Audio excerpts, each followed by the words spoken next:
Oh, yeah.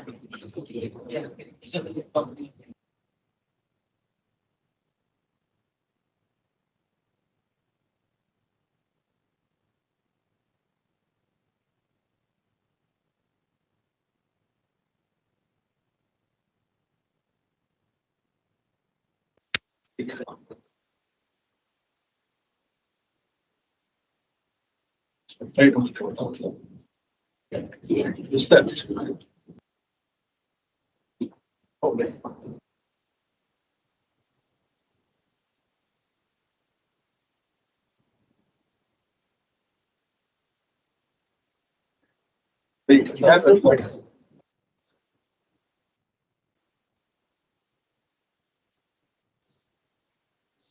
The air conditioner trying to turn on. All right.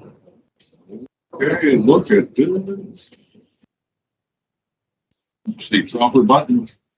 Hi, everybody. Welcome to the workshop. It's the Celebration Residential Owners Association Board. Time to talk things overtime. And so it's not a formal meeting, although I think there is something we're going to actually vote on just to get something done. I want to start out by saying just my little introduction piece. Anybody who watches this, who's here, you won't. We are not a real town. We are not a town. We are a homeowners association in unincorporated Osceola County. We are not a government. We cannot solve all your problems. The only problems we can legally solve are ones that relate to the homeowners association, which we will try to do. So, and by the way, since this is a workshop, we can do owner comments a couple of ways. We can do them at the beginning if you like the old traditional way, or if you'd like to make owner comments later on, you can raise your hand and we can just have you come up and talk because it's a workshop. Why not both? Or both. So is there anyone who would like to go for the traditional start at the beginning? Oh, I want to call the meeting to order, like calling the meeting to order. Do you guys want to adopt the agenda before we do that? So move. Second. All those in favor? Aye. Aye. Now we can do public discussion stuff. Anybody? Yes, ma'am. Come on up. Not usually so bold used to be the first one up, but a while ago with the old board. Can you hear me? Oh, who are you and where do you live? I'm Sandy Shaleski. I live on Starlight Drive. A while ago with the old board, when they had the new sheriff here for questions about safety, I brought up an issue about needing some kind of guardrail on the far side of that sidewalk. I've seen a child go over the edge on a bicycle. Wasn't very. Anyway, I was assured it was going to be passed on to CCGT. A month or so later, I asked the board member and they said, no, it would be best for you. So I put in a formal request to CCGT, along with pictures. And Finally got an answer back. Their answer is one sweet sentence, says this issue is up to the board for approval for any resolution. So I'm picking back to the CROA board. There's a problem. It's heavily used sidewalk by the kids on the way to school. It's a very severe drop off on both sides of the bridge over there, some of the steps in the building. And as I say, I've seen the child being pulled back up after it's gone over. So I think we need further reality. And But it's CDD's issue. CDD says It's not us. this issue is up to the board for approval. They mean their board. They mean their board. Their board. The board of the Because I CCDD. then forwarded this to the CROA board, but haven't heard anything back. Yeah, the CROA board doesn't handle sidewalks or any of the amenities. That's why I said we're not a real town. Get it? We're an HOA. And CDD meets once a month on Wednesdays, So Tuesdays, third Tuesday? Last Tuesday? Oh, yeah, just before our meeting, last Tuesday. So you can attend their meetings at, over on, the civic corridor. So the fact that I forwarded this to the CROA board is why I didn't. Two distinctly different boards. Will they go to their board? You can actually go talk to their board, Okay. or you could just call them, you could call over to their offices and see where this stands. Thank you very much. Yeah, their next meeting is May 28th at 6 p.m. Anybody else? Come on out. I come to every meeting. First workshop meeting. I'm Michelle Murray. I'm at 1264 Killaloop. This I know is a CCDD thing. I just want to make the board aware of something that has recently occurred. As you probably know, the garden club, I'm a member of them. Some members are donating memorial trees, which will help to beautify celebration. So I'm one of the people that got 3 trees for deceased in honor memory of deceased family members. Well, apparently one of the trees that was planted on my behalf over on West Lawn, it was on CCDD property. Apparently a neighboring homeowner took exception to that, was verbal about exception, and the next thing you know, someone had run over the tree. So I'm just telling you, I know there's nothing this board can do about it, but since this will be publicized for everyone, I think it's an unfortunate thing among many that there seems to be a trend in our community for people to behave badly. Hope it damaged their car. You know, I try not to have bad thoughts, Oh, I but really, don't have bad thoughts for you. Yeah. It damaged their car. Yeah. Hopefully it did. again, something to beautify the town as well as a personal thing for me. And I look for there to be many, many more of the memorial or honor trees going up throughout the community. I hope we can just get a handle on that so that trend doesn't continue. Tree hater, don't get it. Thank you. Thank you. Anyone else? All right. How about we start with our one action item of the day, ladies and gentlemen, the very much needed for the summer sunshade structures at various parks. East Village Playground, Island Village, and around the pool, Spring Park. What do we have on? Is this for you? So last board meeting, there were some questions about the size and location of the sunshade structures. We went back to the vendors, asked them to provide us drawings of the locations. Only one of them responded with the drawings, the locations, and those were. That 360? Yeah. They were the lowest bid.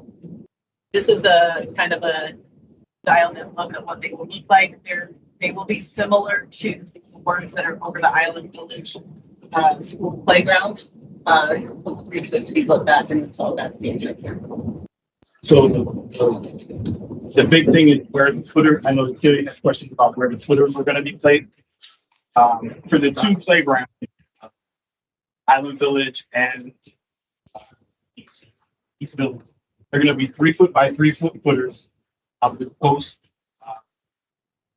East Village already has a a hardscape on top of it. So that one requires 18 feet in height for the shade structure. The one at Island Village will be a little bit shorter at 11 feet high. They will all be cloth sails that can be removed with inclement weather like hurricane or very strong. 3 foot by 3 foot footers with the post. The Island Village and Island Village pool and the Spring Park pools, they're just 8 feet in height. Because of where the Island Village equipment space is in conjunction with the sidewalk and the shrubs that are planted there. Okay, Google, set timer for 90 seconds. So there's some shrubs that need to be removed, but there will just be 2 posts because of the proximity to the and the sale will go on that. Yeah, my only question, if you go to page 6 or East Village, the bottom right pole, is that causing any type of safety issues? Is that right? Do we need a motion for any discussion here? Because I'll motion to approve 360's bid for this. Okay, do I have a second? Scott. Okay. I'll second the motion. All right, let's continue to discuss. What's your question? Bonnie, It's hard to can hear. you pull up the drawing? Yeah, the pole that is labeled actually as footer, in the packet, what's the distance between that pole and the seat are? Yeah, it's gonna be 18 feet high, so I think we should probably be okay with that, but as far as the pole, just making sure Yeah, as they- it swings, there's no obtrusions or issues of a kid swinging from the or anything. No, there won't be. It'll be based on IPMA standards. Like follow zones. And yeah, as long as that's taken care of, with no issue. Katie? On estimate bid, under 60, the estimated project start date 8 to 10 weeks, and then estimated project and date time, just as 3 to 4. Are they referring to 3 to 4 weeks of installation? 3 to 4 weeks with installation, but I did speak with them. The shade structures are in place, are in stock, so it's just a question of the county coming out to inspect the footers that are placed. So it'd be a shorter time It'll frame. be a shorter time. Other discussion? What is the Those in impact of favor? our replacement reserve? Oh, wait, is that somebody? Is that Charles? Oh, I see Charles. Charles. Yeah, Charles. Hey, so how does this impact the reserve? I cannot hear Charles at all. Can you hear me? Now we can hear you. Yeah, Okay. How does this impact the replacement reserves? I know we're doing a new reserve study, but what's kind of the life cycle for these, and when do they need to be replaced and maintained, and what all does the upkeep look like for these? The ones in North Village are on a 10 to 12 year cycle on the reserve study. But you see them last longer than they were originally intended to. They've got 10 and 20-year warranty. 10 years on the material. money on the structure. Well, So it's 10 and 20 warranties, Charles. Right, but I guess right, I understand that's the warranty, but I guess are we then talking about replacing this in 10 years, 20 years? Where are we going to peg this in the What's been the business? life of other shade structures? Yeah, The one in North Village is up for replacement this year, but it's fine. It's fine. Yeah. So, I mean, it's been in there. so they're holding up for longer than 10 years, Charles, but they're on a 10 to 12 year reserve study cycle. And if I imagine correctly, I know when we did replace the one in North Village, those footers and poles are original. They're still there. All we did was replace the fabric and the hardware. So it wouldn't be another full cost for this, I assume. Any other question, Charles? Nope. All right, vote. All those in favor? One more question, Oh. sorry. Yeah. This is capital improvement fund, Yes, all 66, if we choose. There's yes, because it's All those in favor? Aye. Opposed? No. No one's opposed. Moving on. This one And now we go to discussion items. We're going to start with Andrew's first request, which was a discussion of the Grand Manor's contract negotiations. Andrew. Yeah, so on this, right, their contract is due up later this year, November or October 31st is when it would terminate. So 60 days prior to that, we need to make a decision by August 31st. We're currently in May, so it is appropriate that we enter into negotiations with Grand Manors.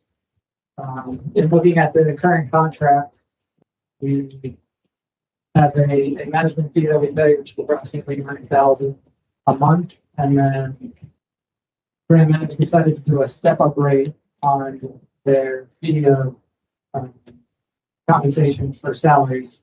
They waived it the first year, it was 3% in the second year, and then this year it's up to 5%. The current contract would have it roll up to 7% next year. My recommendation to the board as far as a negotiation back to Grand Manors would be to renew the 3-year term at a 5% interest rate on the salaries, keeping the 9,000 management fee at the 9,000 employees. My reasoning for the 3 years at 5% is if we are to in future go with some type of task force, I would want to make sure we allow the future board enough time to complete due diligence rather than where we are today, stepping in as a new board and trying to understand everything we can on a short notice and move forward. So I think this is something that, one, keeps it competitively priced with Grand Manors in the interim, but also allow for some longevity for us to decide if a management RFP or if some task force is necessary in the future to get that going and not feel rushed at the time. Any other thoughts? I think that, well, I understand what Andrew's saying, and I do agree we need to discuss this, but it was only today that everyone has turned their Grand Manor evaluations into Gary. So without looking at the data that Gary compiles, I don't know how we can have any sort of conversation on that anyway. So what's your thoughts about how this takes place, Andrew? Timing and. I don't know. That's what I'm looking up. I mean, Okay. I think, No, I didn't know if you had a proposal. One is that Stacy had submitted a counter to us back in March that we currently have going unanswered.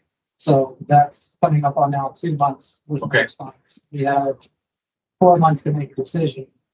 And if we, I guess, I would have preferred to have a documentation on this so that we can kind of get on the same page, but we haven't. So that's something where it's comfortable that the board is willing to discuss it internally as we start to frame structure, then I'm perfectly fine with that, but I just want to make sure if we're taking some step or some progress That we're moving forward in the process. Charles, you had some thoughts?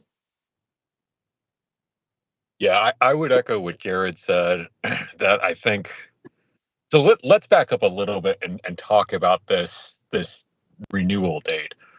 I don't think that there's anything that says that we need to enter negotiations effective today. My understanding is this is basically the contract is automatically renewed. That doesn't preclude us from then going and doing an addendum or redoing the contract. So I think we need data. We need to understand how we evaluated them. And I think it needs some level of public discussion also around that. So I think there's. Well, once we have those results, Charles, why don't we discuss it at the next workshop?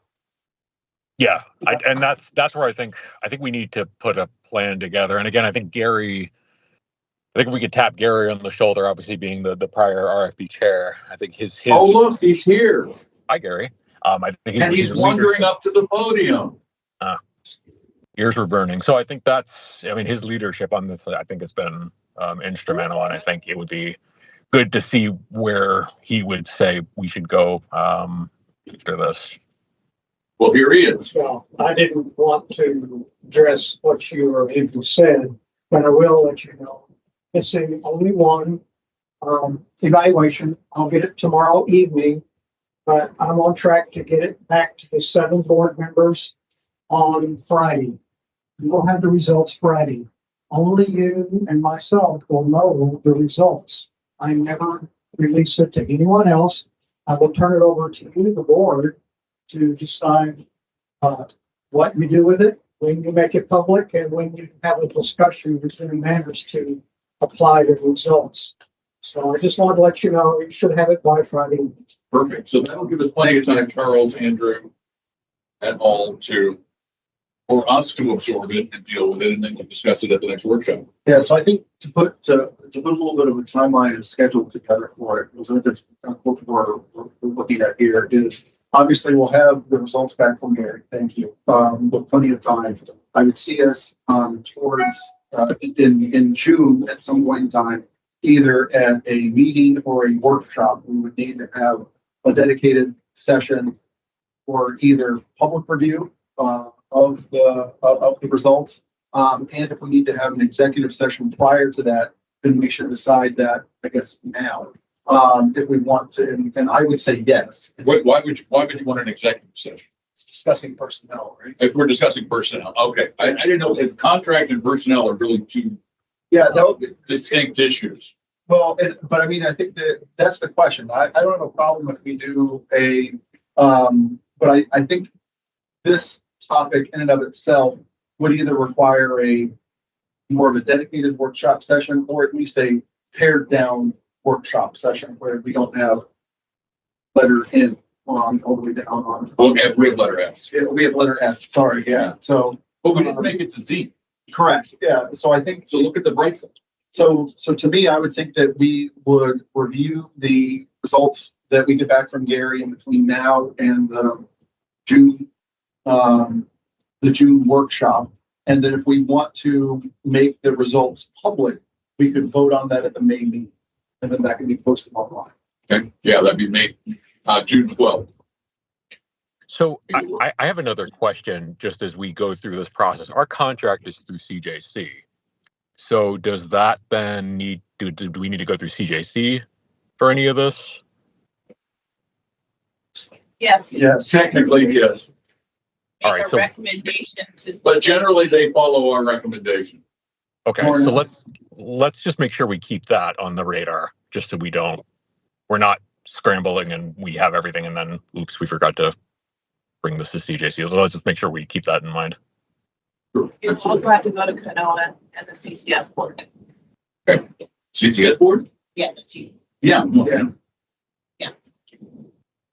All 4 entities have Chapter to. 3. Got it. Well, the good news is that we're 2 of the entities. So does that make sense? I think we'll get the results back from folks and then we can make a decision to make the results public at the May meeting, which is public. And then we would be able to then figure out what we want to do from there. Stacy? Go ahead, Stacy. Hi. Yes, hi, board. Thank you for, of course, having us here. I'm appreciating the discussion. I just want you to know that everything that everyone has said here, I've just been tracking and listening to. And ideally, we are excited to continue to be partners, negotiate through things together with you. And to Charles's point, and just to put a fine point on the contract itself, yes, it does automatically renew as of October 31st. However, at any time, we are always willing to come to the table and come up with any amendments that the board wants to present to us. So while the contract does have a definitive, we'll call it date in mind in terms of October 31st, our partnership is fluid and we can work through things as they come up. So I just wanted you to realize how flexible we are with this situation and with the board and with Celebration. And also to reiterate, Charles is correct. The current contract is between CJC, CROA, CCS. So those 3 entities are all a party to the current contract. Stacy, I just want to say that I appreciate what you just said. I feel like the actions of last year did not match that, because when it came to banking partnerships, at 3 separate times, the board and finance committee asked about switching banks, and we were ignored twice on it, and then eventually told, no, we're not going to do that. So let's just keep that in mind as negotiations go forward, because I don't feel that there was that effort to put forth about renegotiating that you just said at any time. Sure. And I understand what you're saying. I remember all of that happening. And so contract terms are one thing. Instituting a new partnership and integration with a bank is an entirely different initiative and project. So those are two distinct conversations. And in terms of re-engineering and integration with a bank, again, that's a much larger conversation than terms and conditions of our contract. All right. Anything else on this topic? We move on to Andrew's next topic, which is my celebration at Bell.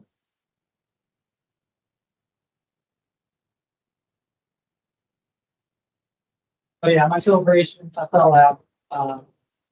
Just wanted to go through some of the numbers for the community. So there in the month of April, there was 169 requests that were submitted. Of that, 101 or 60% were closed in the same month. There's currently 21 in progress and 47 that are open as of May 1st when I pulled the report. So still some work to be done on requests outstanding, but want to provide that to the community. Of the 68 that were still open or in progress, 16 were less than a week old. 20 were between 1 and 2 weeks, 22 were between 2 and 4 weeks, and then 5 were over 4 weeks. So that's something that I think we need to request with Lauren or updates on why those are taking so long, or if there's special cases, issues that I think it's more just understanding what's coming through the pipeline, what they're dealing with the fix, and specific timelines. So not that there's anything terrible with those numbers as far as timing, but more research needs to be done on what the expectation of certain items should be, or if the timing is appropriate to get matters completed. Now, what did we do? I know we had some questions about items being closed before they were complete. Anything about, is everything open that it's not complete? I don't think we know. Yeah, Lauren, do you know that? So in GoGov, there's a feature where it can get assigned to a staff member. Then the staff member can't complete it, but they can say work done. And then the supervisor has to verify that it's done and they can complete it. So I updated all the configurations. So now So now a manager will have to verify that it's actually done before it's completed. So, But I will say there are some items that are different. Condo association items that are put in here. We will know that we have contacted the condo association and notified them of the issue, but it will be closed here because we track that separately through the covenants process with them. Same thing with covenant items. When somebody posts a covenants complaint about a neighbor or something else, we close that out here because the covenants process is a months-long process for a ticket to be open. So we don't want to stay open. Yeah. so I would say, and this is more of a question, and I know this would add to the workload, but picture goes 1,000 miles. I've asked the staff to start uploading pictures. We're doing a training with the maintenance team, which are the main people responsible for this, tomorrow on how to use it in their phones because it's a little bit more cumbersome than cell phone services on the mobile app.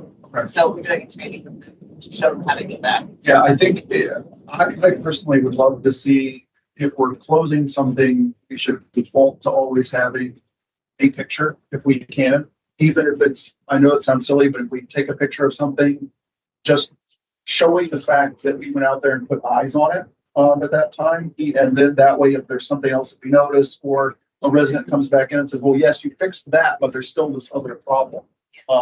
Then we kind of know it. And then it also kind of eliminates the question of, well, did you actually do anything with this? You can say, well, we at least took a picture.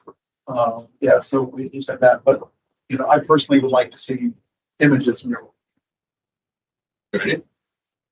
And then just a segue, so there with the Celebrate My Celebration app, there's currently only 3 statuses, open, in progress, and closed. So that's something that Lauren had recommended, expanding that to have a better update as far as if it's assigned to someone, if the work's completed or pending inspection, things of that nature. So that way there's better communication for the homeowner recipient. With that said, it's Bulldog and CCDD that we did a partnership with, and in discussions with Tom Townsend and others, just to publicize it to the board that bi-monthly meeting schedule is going to be set up. That would be between grant members, Infomart, the CROA board representative, CCDB board representative, and a member of our technology committee.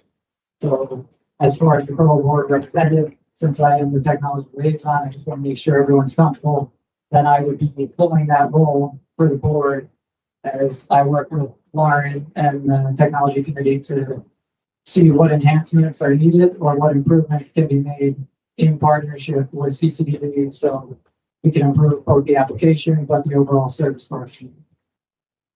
Thank you. Now your next, you have 2 more. I love the way they're bunched together. So Andrew and Katie. Guess I'm done after this. Well, you got 2. You got the next one a little shorter. So I know there's been discussion on the O&R application and that it's a third-party application, but Grand Matters IT is kind of working. So, Lauren, thank you for providing the access to come look at it. Seems like it's further along than my expectation originally, so that's good to see. But is there any official? Yes, Is there any? Eric? I don't know what one. Oh, Yeah, I don't know. O&R is, well, I guess Lauren, do you want to explain? Yeah.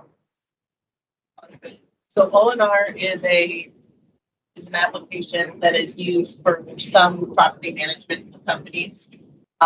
It's kind of new to the market, but it's much more modular and you can turn things on and off with easier. It's just a better user experience from the resident perspective. It also provides a chat feature, so residents can chat with each other or chat with town hall and respond. See those. There's also subgroups that we can create in there. So the service areas could potentially then have their own chat and chat about issues in their smaller community. And then communicate with Rose, our service area manager. There's a reservation system for amenities. This can tie into Gallagher, I believe, in terms of key card access so that you can use your phones. And then the event piece about the number of guests that people into local events. There is a maintenance arm to this that has been shut off because we've been partnering on the GoGo aspect. That is a function in this aspect. You can make payments on here, so we could do registrations for camp through here, governing documents, and all the guidelines can be stored here and viewed. So it's just Is it meant to replace CROA, or is it meant to replace the website, or is it meant to just complement? It's just meant to complement. It's just another way to access and communicate with residents. We really looked at it originally as a replacement for RecPro because RecPro is kind of at end of life at this point, and it's really cumbersome. What's really holding up ONR is some reporting pieces and the monetary integration on our amenity structure because of course we are different than everybody else. So they're working on that on the back end. Then when we did the demo, we saw all the other pieces to this. Thought it would be nice to add that communication piece because that's a loss of the forums on the website, which I know is something that people can listen coming back. And it provides kind of a one-stop shopping place for interacting with town hall versus going to the social media pages that is kind of the first stop. And so it's in a kind of a Twitter-like feed, so it'll feel similar. Thank you. So would be able to put in service requesting on, if that was really, If the board directed us to turn that feature back on, yes, they would. Currently, if I issued this out to all residents tomorrow, that feature is turned off, so you cannot have that feature. but we could have had this instead of the logo. Have been found little responsibility. Sort of thing. There's pros and cons to having the two applications in terms of two different places to go to submit your. Because of the confusion about who does what. Right. That's a And I huge will problem. say, I mean, even with GoGo solid bells, sorry, my celebration of bell, all its bells and whistles, it's still assigns things incorrectly from time to time, and you have to switch them back. Parking covenants. I guess just one last question on all of our meetings. Does grandmothers have any rollout plan or timeline for that in the future? We would actually like to roll it out in the service areas and open up the chat feature for them for a communication piece. Because it's easy to do mass communications in there. That's really cumbersome from that perspective. And allow roads and these to communicate with residents a little bit easier. And then it's kind of a soft launch into the community. And then once the bugs are worked out on the reservation piece, we can then roll it out to the community. I know the tech committee has expressed some concerns about monitoring of the chat piece, but Moderating it. we can see some of the problems in the service areas in that route and work with the communication committee on kind of like a policy, but What's the tentative timeline? if we can start rolling it out next week. It's ready to go. It's just a matter. Some of the service areas, Academy Row was a test pilot for us, so they're already in there. It's all it is importing CSV file from Sarah and issuing credentials, like I did today. All right, well then if that's the case, then I think on our next technology meeting, we'll discuss whether it's appropriate for rollout. Have that recommendation to the board or the brand matter, so it's really ready to roll out. It sounds awesome. It sounds like one of the things that we really needed, particularly if the communication aspect of it works and takes a lot of the conversations off the 2 porches or the 5 porches or the barbecues. I think kind of the last important piece is just the communications group kind of recommending some policies about what's permissible on there. Because we can delete posts and, turn people off and not allow them to post anymore. So. But what I love is the fact that management can respond, which is not happening. It won't, it's hard, it's ponderous on the porches. This is nice. Parking covenants? Last one for me. So, we appreciate our shared some information on the Fremont approvals. That was something that previous boards that participated in, something that you would have to work with the art committee. I guess, is there anything from the board standpoint that you would do every systems on, as far as ring doorbells that, half the town has, as far as are people who already have a grandfather in design guidelines, or if people want to do it, there's a streamlined process. Yeah, so we had our first kind of kickoff orientation session with ARC. We talked through everything. Mainly it was kind of here's what you do on ARC, because there are some loopers to it. We have a draft video doorbell guideline that has gone out and it's being reviewed by the community now. The intention of this is to separate it out from the security camera guideline to make it specific to video doorbells. And there's been great feedback we've already had on it. Currently in ARC, there's 60 some odd applications for video doorbells specifically. If we get some of the nuances of the streamlined approval, the bulk of those would likely be approved through a streamlined process with the design guidelines that we're starting to kick around. So from the board's perspective, what we would see as a timeline on this is that at the next ARC meeting, we would move to finalize this, make sure that ARC is comfortable with the design guideline that we've been kind of discussing over email. And then that would go towards the board for voting. And that's a question that I don't necessarily know the procedure on. Or I don't know what the notice is for the design guideline, as well as I know we would have to vote on the legal amendment to the board, which we already have. But we would then need to likely review at the same time, which I'm going to share out with the design guidelines that currently are posted that state for streamline approval, because once we would put that back in place, all of those design guidelines would fall into that streamline bucket. But the notice period and that sort of thing is something that I don't know. I don't remember that off the top of my head. I will have to look at that. I know you're might know it. I don't. Yeah. So I know there's a notice period. Right. Right. So I think what we would want to do is we would look at the design guideline, making sure that ARC was comfortable with it. They would move it forward to the committee, and this would be kind of the first of hopefully many refinements of the plan. I know there's some questions that we got back from covenants in regards to shrub height.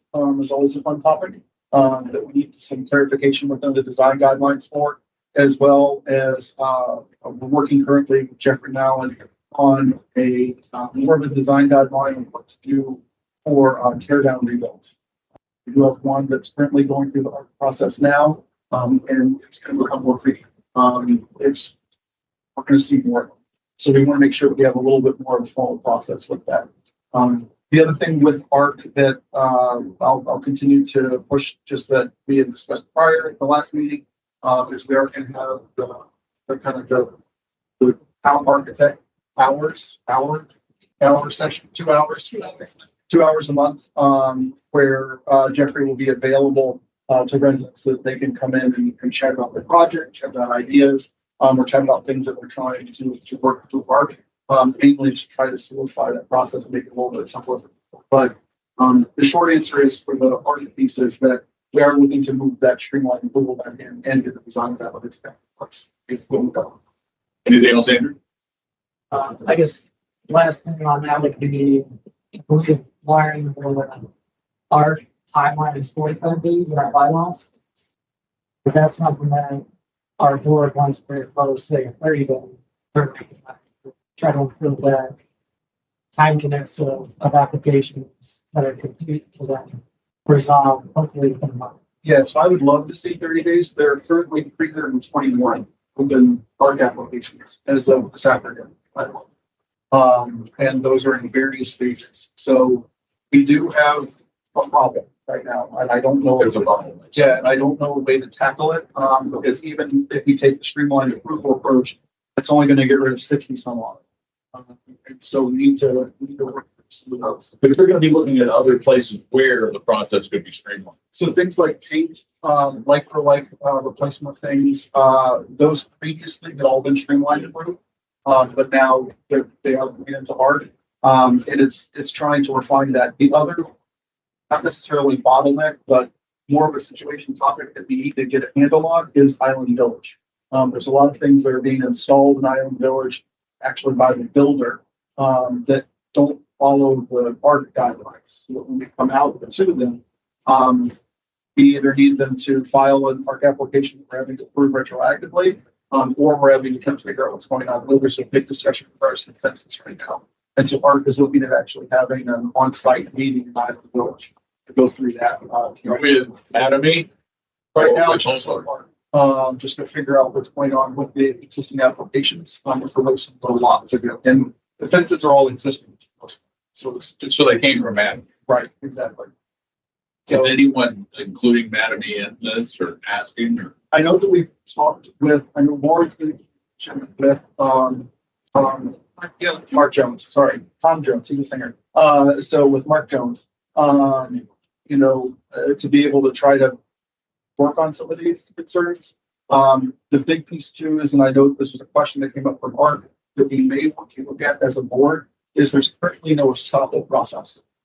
When we take residents over from the builder into the HOA. So typically when you sell your home, it goes through estoppel, We do go out and do an inspection. We get a list of all the things that need to be fixed, or might be corrected at that time. And then this closing of the home goes through. That's currently not done for any new construction.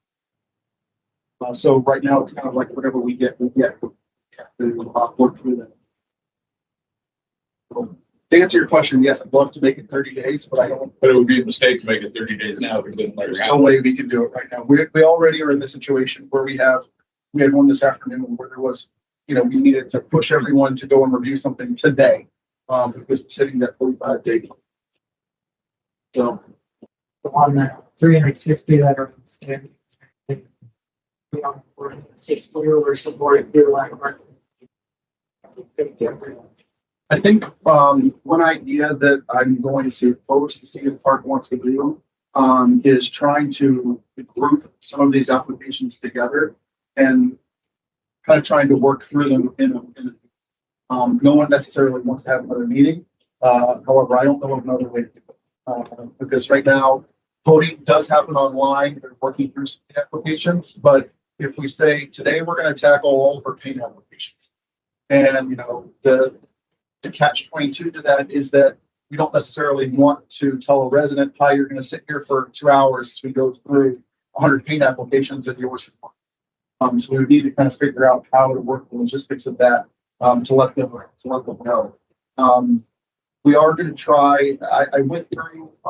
Natalie did a great job. There were a bunch of applications that were either pending additional information that needed to be updated in the system, or could be moved back to ARC as we had gotten additional information back. We've updated all of those now, but unfortunately, that just means it's now more than ARC was about. Oh, sorry, Charlie. Hey, Charles. Oh, I was going to wait till you're done with ARC to talk about covenants, but keep Oh, going. it's not an ARC comment? Well, ARC and covenants was bucketed together. Are we talking about covenants too, or this is just ARC? Well, yeah, covenants is in the bucket. Yeah. So I'll take a few seconds, and I know I saw Gary and Sandy in the audience. So we're getting ready to have our first meeting with the new committee next week, and we're definitely going to be charging the members with looking at the process holistically and trying to identify. And this obviously hopefully aligns with what we talked about in our strategic planning workshop, but trying to identify where we have some process improvement opportunities, and where I'm hoping the committee will go is bucketing these in people, right? The inspectors, and kind of what does that look like? What do they need? Do they have the tools they need to be able to do the job? Things along those lines. Process. So making sure that we have everything documented clearly. A lot of that I think is going to be, and I saw in the booklet that was put out there with the action plan, we have process maps. So I think that's a great starting point to get us really to look at the end-to-end covenants life cycle, and where are we creating pain for the residents, pain points, where are we creating administrative waste for the HOA with letters or meetings or things along those lines, and how can we tighten that up? And the technology, so I think web apps, I think is what it's called. I assume there's going to be some discussion around that. How do we implement that? How do we go live with that? And so that's kind of how I'm hoping we can frame this up with the committee. And I think there's going to be some concurrent conversations with some of the other committees. Communications committee coming online. I think that's a great opportunity to, with some of these things that we can tackle immediately. We've got a covenants letter. Let's give it to the communications committee and let them take a look at it. That's something we can affect pretty quickly. Is there a way to soften the language? Is there a way to deliver this maybe through a different communication channel? So I think we're all going to be really putting on our thinking hats and trying to get in front of some of these pain points.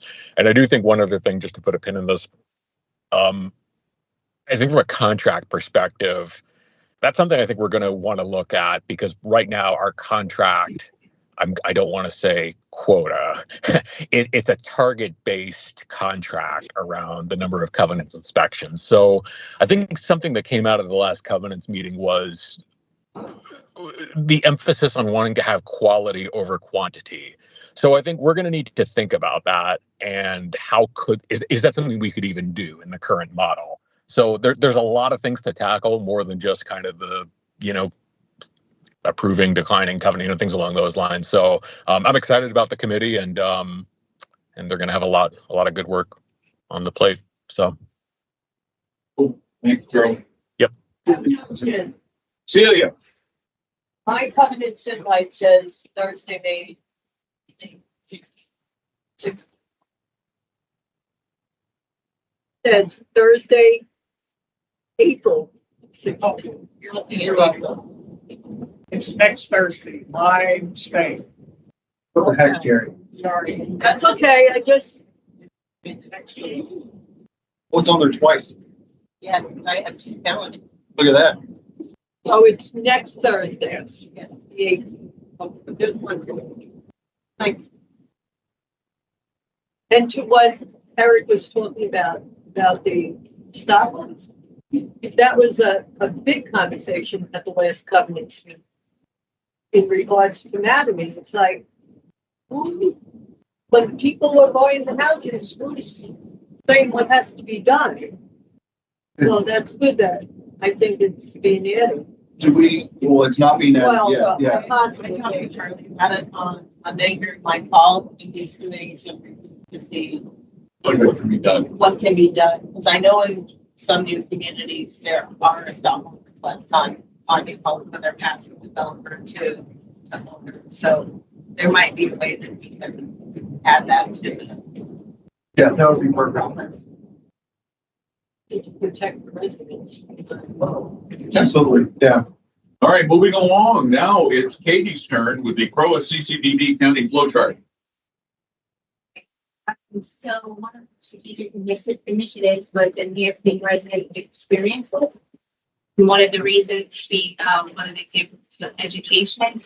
There's been other communities like Bishop Ranch, where Green Manors is the management company for, that have put together a flow chart with their CDD, Green Manors, and the county. And I was wondering what the board would think if Green Manors could do something like that for us. I think they might already have something similar alongside. And this would be something that we could put in the welcome packet for residents and maybe the Monday Matters at like the bottom on the website. And, just like through the different, publish it through different channels. So residents can easily like find information, maybe like who to call or what things fall under with different things. So. Like the map I put up on the, Yes, similar to that. Yeah. They could be together. I think it's a great idea to let everybody know who is what and does what and who to contact so that it doesn't all come on this board. Because this is the first stop. And we also tend to bring that on ourselves a little bit by saying, look, we want to be the liaison between the community and everybody, which we really shouldn't. It's way outside of our hand. And we've taken it on for years, but I think the community is mature enough that they can actually call CDD or the county themselves. Also, like if it's like kind of like a PDF or something, other residents can share it with other residents. So like when a resident has a question, maybe on the back porch, another resident can just say, here's the chart, and just it kind of gets posted on their own, where they're kind of like answering each other's questions with like something simple visual. Katie, is that one you customized for celebration? That's an example. That is Bishop in Tampa. That Grand Man. I don't know, did Grand Manors do this or did their CDD? I don't know who did this, but I mean, we have something similar that we use for the older orientation. And there's a flow chart in the community connections piece, but it would be really easy for us to put in who does what. But I don't know if Greg, if CDD would want to comment on what pieces we put in there for you guys. People love colors and people love pictures. Yeah. And it's something that's easily distributable. I mean, you guys have better information on your website as far as kind of the who does what, but you still have to drill down and find that in there. Ours is somewhere. But I think getting a graphical depiction of all sharing the same thing at the same place at the same time with everybody, I kind of like, I want to see kind of how that breaks down functionally, but I like the concept. We can get it on one page. It's good. Gary? Come on up.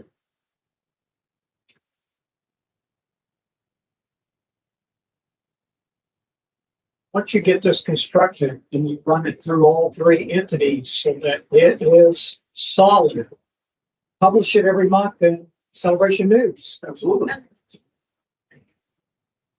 It's your duties. All the entities are listed with the phone numbers. But it's, But to Greg's point, it's not visual. Yes. I mean, that's why I made that map up, so people can just look at the map and go, oh, that's a CROA color. That's right. People like colors. Pictures. But I honestly too, I would, the completed flow chart of this as well as but it's probably something unfortunately black porch that could be a featured post on the top. And also in the latest edition of Celebration News, Peggy Chowdhury listed all the county agencies that you can contact for various things. So get all that together and make a great piece. Great. Katie? Okay, and then the next thing was I was wondering if we could get an update on Lakeside Playground. So you talking about The structures that, I think the last thing was the bolts. You guys- correct. So, we got that report from Diane with the pictures that some of the bolt connectors on the climb were rusted. We are still waiting for a proposal from Rep Services on whether they can be replaced, whether it's financially reasonable to replace them or replace them playground. I did have a follow up with them today. They are active. So we're asked to have it by the end of the week. And then could that just be emailed out? To I can, yeah. Okay. All right, anything else, Katie? That's it. Thank you. Now to Celia, Youth Civic Group.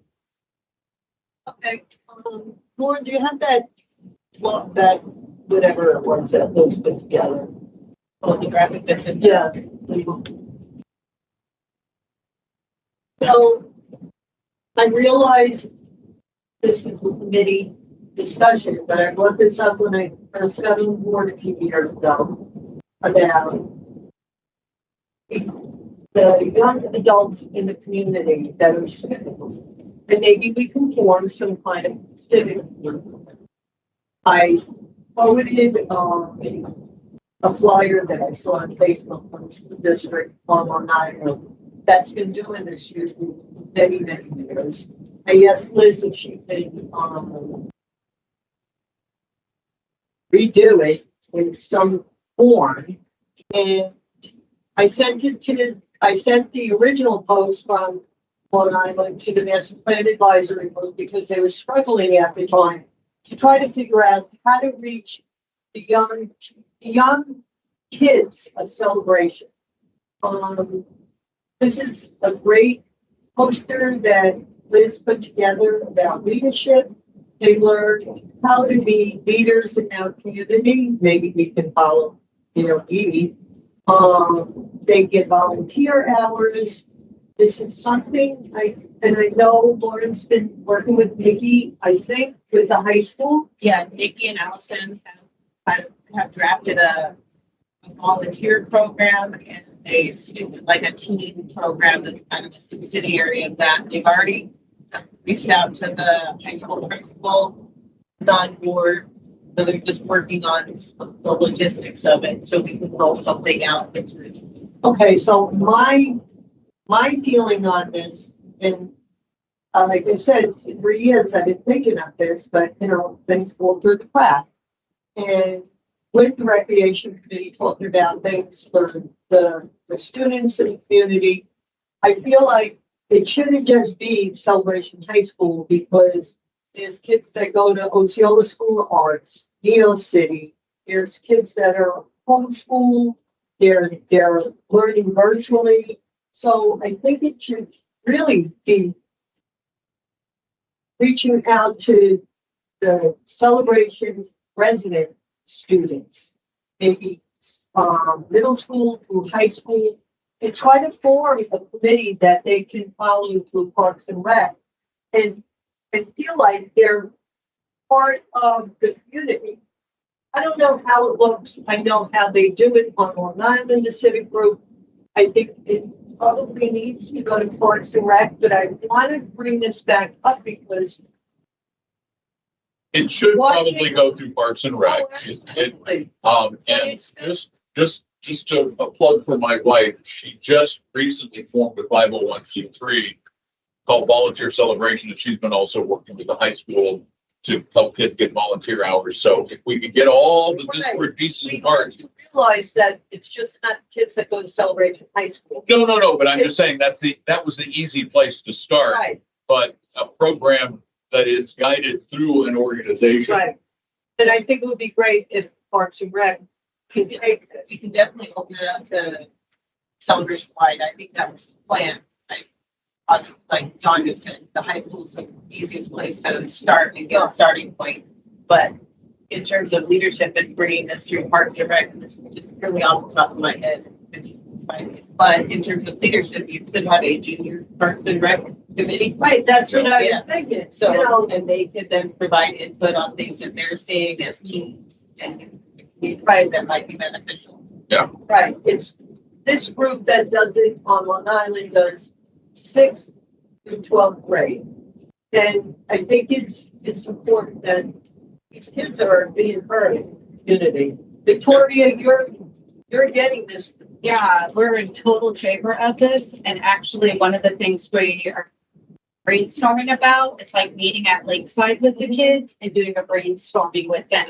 If you could have this committee, what would it look like? If you could do things in the afternoon, what would it be? Because we don't want us old farts figuring that out for them. Right. We want it to be something that they go, this is ours. They feel they have ownership in it and they want to participate. And I'm totally on board with you. I Thank you, think Celia. it's a great program. The school district on Long Island has been doing this for, I don't know how many years. And when I saw it on Facebook, I sent it to the board and the master plan advisory group. It's just something that we need done in the community. And just for them to feel that they're part of the decision making is an important thing. Well, and I love the idea of a subcommittee. Yes, definitely. That's a great idea. It's a great idea. There are a lot of people who would probably want to help facilitate this. Great, thanks. All right, now on to your Veterans Park. Okay, so this is another thing from when I first got on the board. I brought up the Space Force. They became a branch of the service in 2019, I'm pretty sure. Yes, 2019. I've been trying to get something at Founders Park. I know it's not part of my job as a pro board member, but I've reached out to the Veterans Club. I've asked. I reached out to one of the residents. Maybe I shouldn't have. I don't know. But this has been in my head. I reached out to Amber. She's actually online, and asked, how do you do this? Because what do you want to do? I'm just trying to. I don't understand. There's the monument. There's all the monuments at Founders Park that represent each branch of the armed forces. Space is now this, I think, the 7th branch, 6th branch. Yeah. We need another monument at Founders Park to represent those. And who paid for what was there? Well, that's what we need to find out. Yeah. So Jack McLaughlin this has been something that he's brought to us as well. So we started. Because I brought it to him. We started a committee among us to do some more research, find out who built it, what it would cost to add another monument. So we are. Right. Can I have Amber speak? She's online. Amber, I reached out to her. I says, hey, can you help?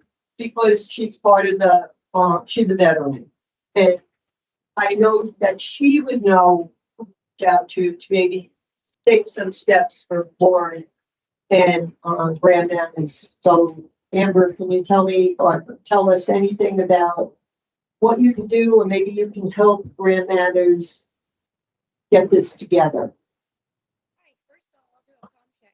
Yeah, you have to unmute yourself. Amber, you're muted.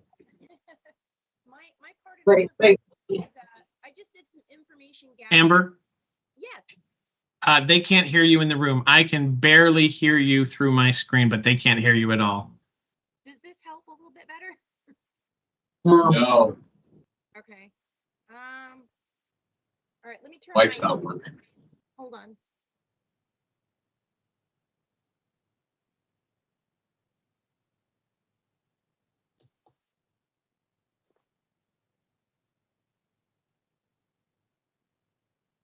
Does this work a little bit better? I don't think that, no, I can hear you, but I don't think they can hear you in the room. I'll be very quiet. We can barely hear you. One lab. All right, I apologize for any technical issues here. I started out just by obtaining information. As of right now, nothing's been committed on behalf of the board or anything like that. All we did was reach out to the Department of the Air Force, to the Trademark and Licensing Office, just to see if this was doable. Initially, I reached out to Celebration Foundation, just to see if they had any historical documents on cost, etc. I was unsuccessful this week in reaching Grand Manners. Some of that could just be scheduling, so that's not like a stone thrown anywhere. To see what we had in the way of what was previously done for cost, renderings, anything that I could provide the Air Force. So the Air Force has made this really, really easy. They're relying on us to simply provide a rendering of what we would like to do. They've seen a video of what Founders Park currently looks like. The only cost that we will incur is any construction that we want to do, and to actually get the medallion, and that's the technical term that the Air Force is using, to get the medallion made by one of their approved vendors. And the individual at the trademark office has offered to make this very, very easy. I've included Celia on the correspondence. So that way the who, what, where, when, why, and how has been identified by the board. They're going to approve it. They're just waiting to see something in writing and what we intend to do. They just want to make sure that it's going to be dignified. That's what it's all about. So did anybody summarize that? Because I only heard like six words. So to summarize, so thank you, Amber. So Amber did a lot of legwork on reaching out to a couple of different organizations that we have, including Trademark Office and then the Armed Services Office that essentially controls the responsibility for the branding and the logo and medallion itself that we would have. They're on board, essentially with us having a monument. We to be able to essentially submit a rendering to them on what we would want to do. Okay. And then they would be able to help sign off on that for us. The cost that we would incur wouldn't really be anything on that we would have to pay them licensing fees or anything. Essentially the construction cost on our side to be able to do that, or whatever entity decides to fund this.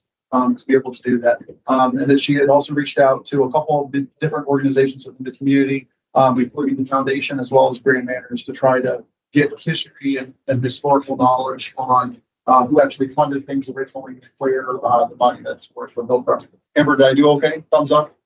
So, okay, perfect. Got all that? Yeah, good. Gary, I'm the secretary. So, yeah. We have Gary coming up here. Harry Huxtable. Of course, that's a great idea. Who takes care of Founders Circle right now? It belongs to CROA.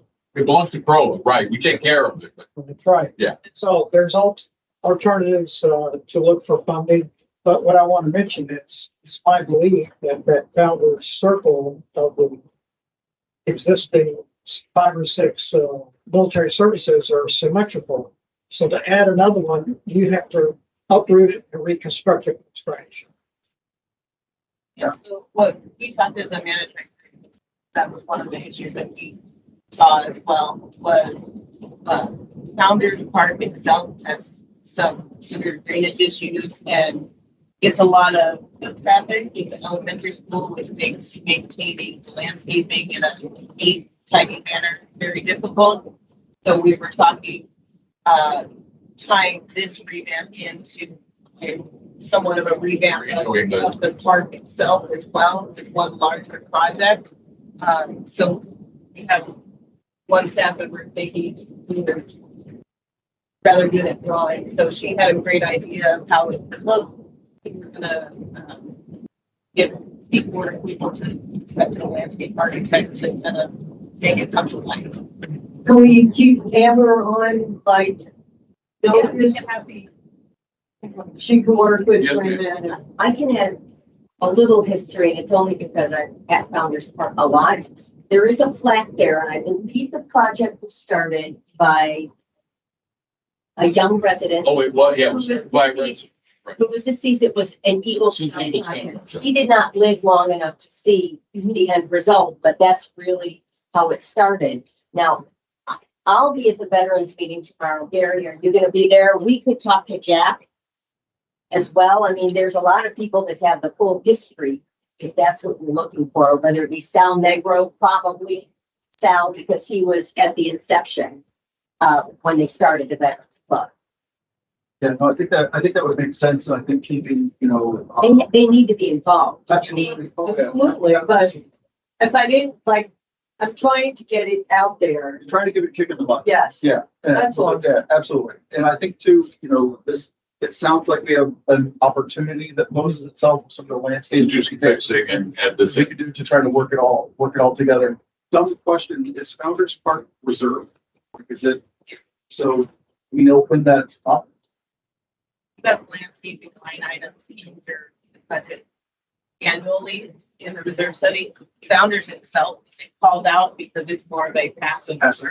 Right, and also in doing anything, there are a lot of bricks that are down there as well, memorial bricks. So I think a lot of thought clearly has to go in before you start moving things around and possibly damaging some of what's already there. Absolutely. Great, thanks. Thanks, Amber. All right, moving along now to the items that the board did not add. These are coming from management, I assume. Long Meadow Playground, I item think I I. added that, I'm sorry. Your name's not there. Did I add that one? You did, but I wanted to talk about it too, so. Yeah, I said, I'm sorry. I'm a pain in the neck because I'm at Long Meadow every single day. You have those pictures? Yeah, let me try to. Even in 97, 31. Like, You don't have a green light? no, I have. I just can't hear them. I'm down. I can hear Amber. I can hear. See, I can hear him. It's a fan? Oh, yes, thank you. Okay, so I was at Long Meadow. And I know we had a safety report done and we have the sign, there's only one sign left, by the way, on the. We have this safety inspection done, we closed down the spin thing, but we put a sign on it.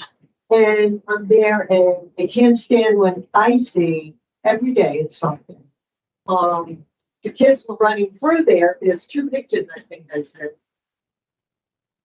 So that's one side of the steps and then there's the other side of the steps. The kids are running around chasing each other and these aren't little kids, these are bigger children. And they don't know that that is above their head. And I saw the kid come up and smash his head at the bottom of that. I don't know if it's supposed to be like that. I don't know if there needs to be. I said, we'll take a game. No, I don't know. Don, I know I'm a pain in the. I'll say Playgrounds here. are inherently, Yes. unless we just put home rubber equipment know. out there, their kids are gonna hit their heads, Yeah. they're gonna scrape their knees, Yeah. they're going to bleed, they're going to get tiny little baby concussions. Bad stuff will happen to kids we can't protect them from every piece of playground Okay, equipment. that's all. I just really, I'm just glad there's no mulcher. no. Okay, thanks for. It's like, oh, There's other things for Long Meadow, though, right? Yeah. Long Meadow's just another issue. Long Meadow, the RFP has not been issued for Long Meadow. We've talked to the contractors about it and have essentially soft bids on it, but I'd like to push out the RFP that was drafted by Vigilant, just so we can get this moving and get this one done as well. Yeah. Right now, we've reached out to a bunch of vendors, only 2 are really interested on bidding on it because it's touching somebody else's equipment. So I just want to put that out there so it's aware of what the challenge is going to be on it. Two have agreed to bid, but only one has submitted.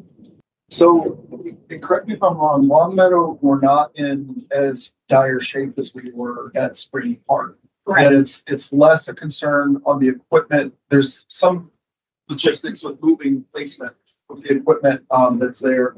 But what is the bigger issue, the safety surface, the turf? Yeah. Okay. You can pull in some areas, see to it.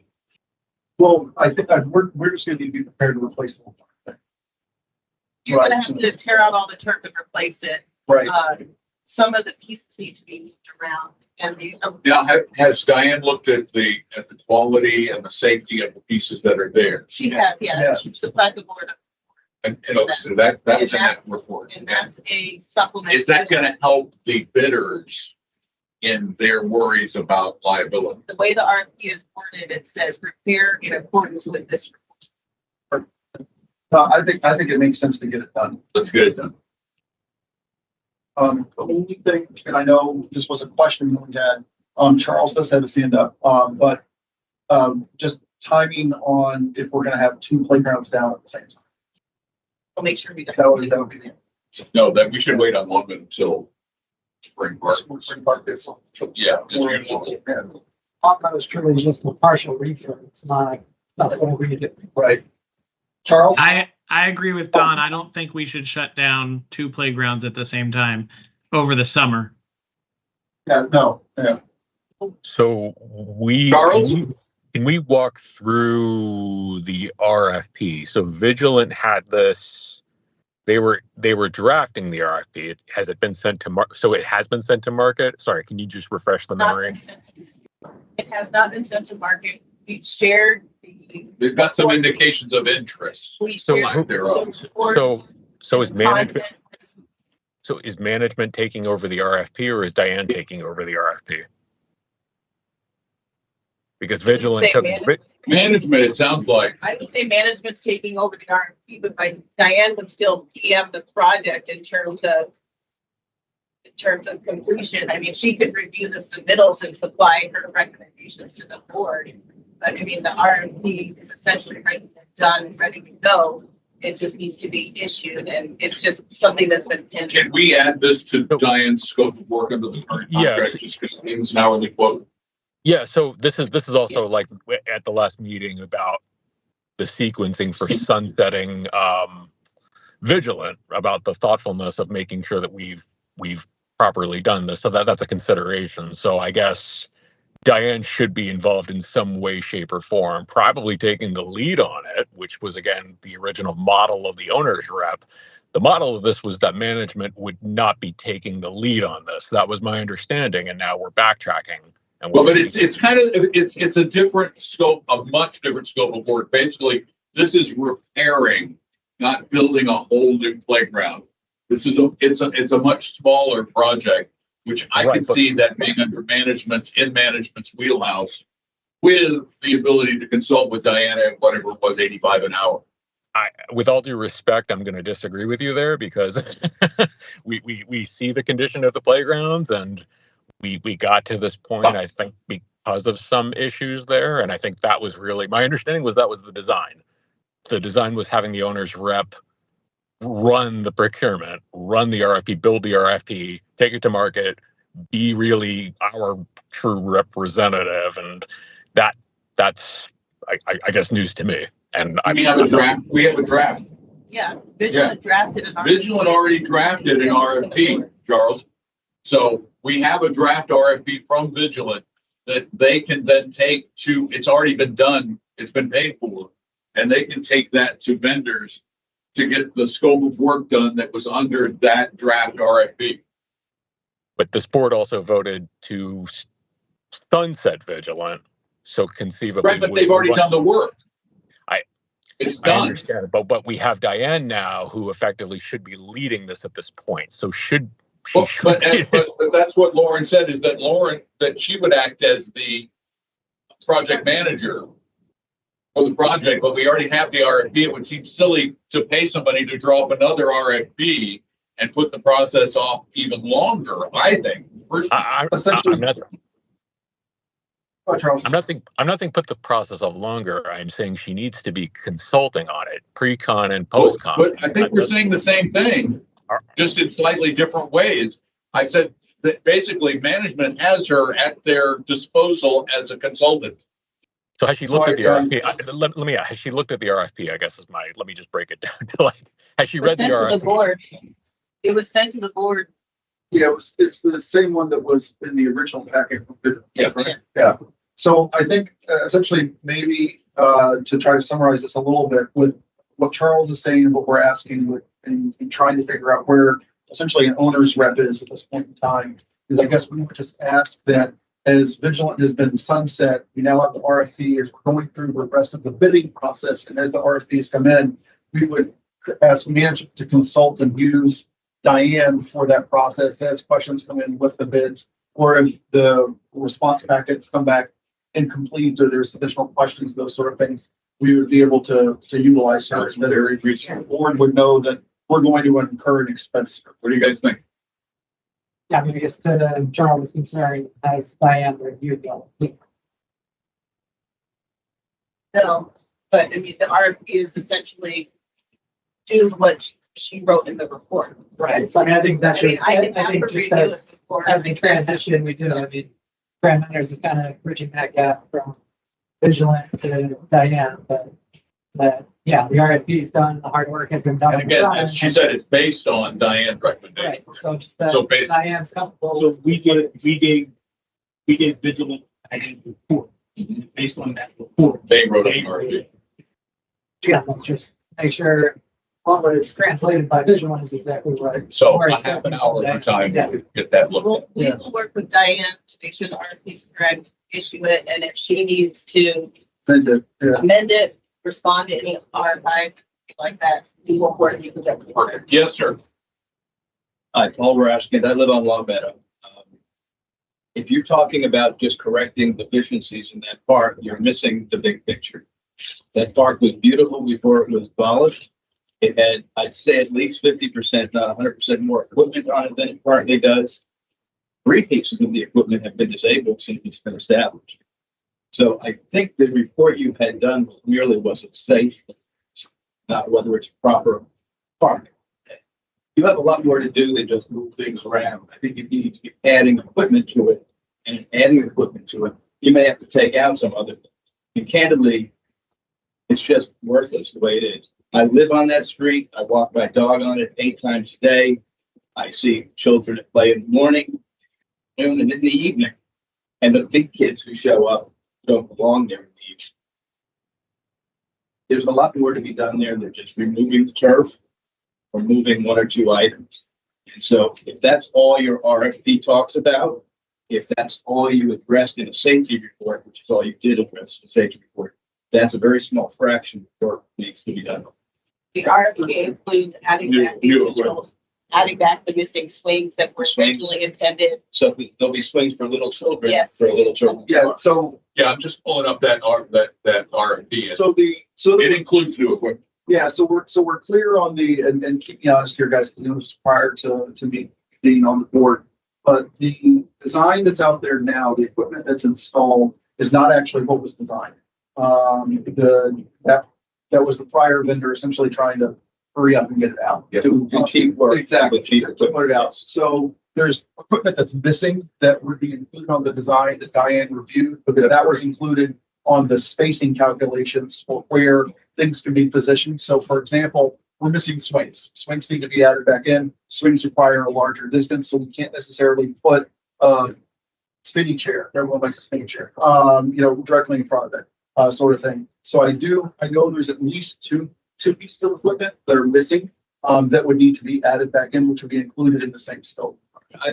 It sounded to me like you were talking about making it safer with what's there, as long as you recognize that homeowners think you don't have enough.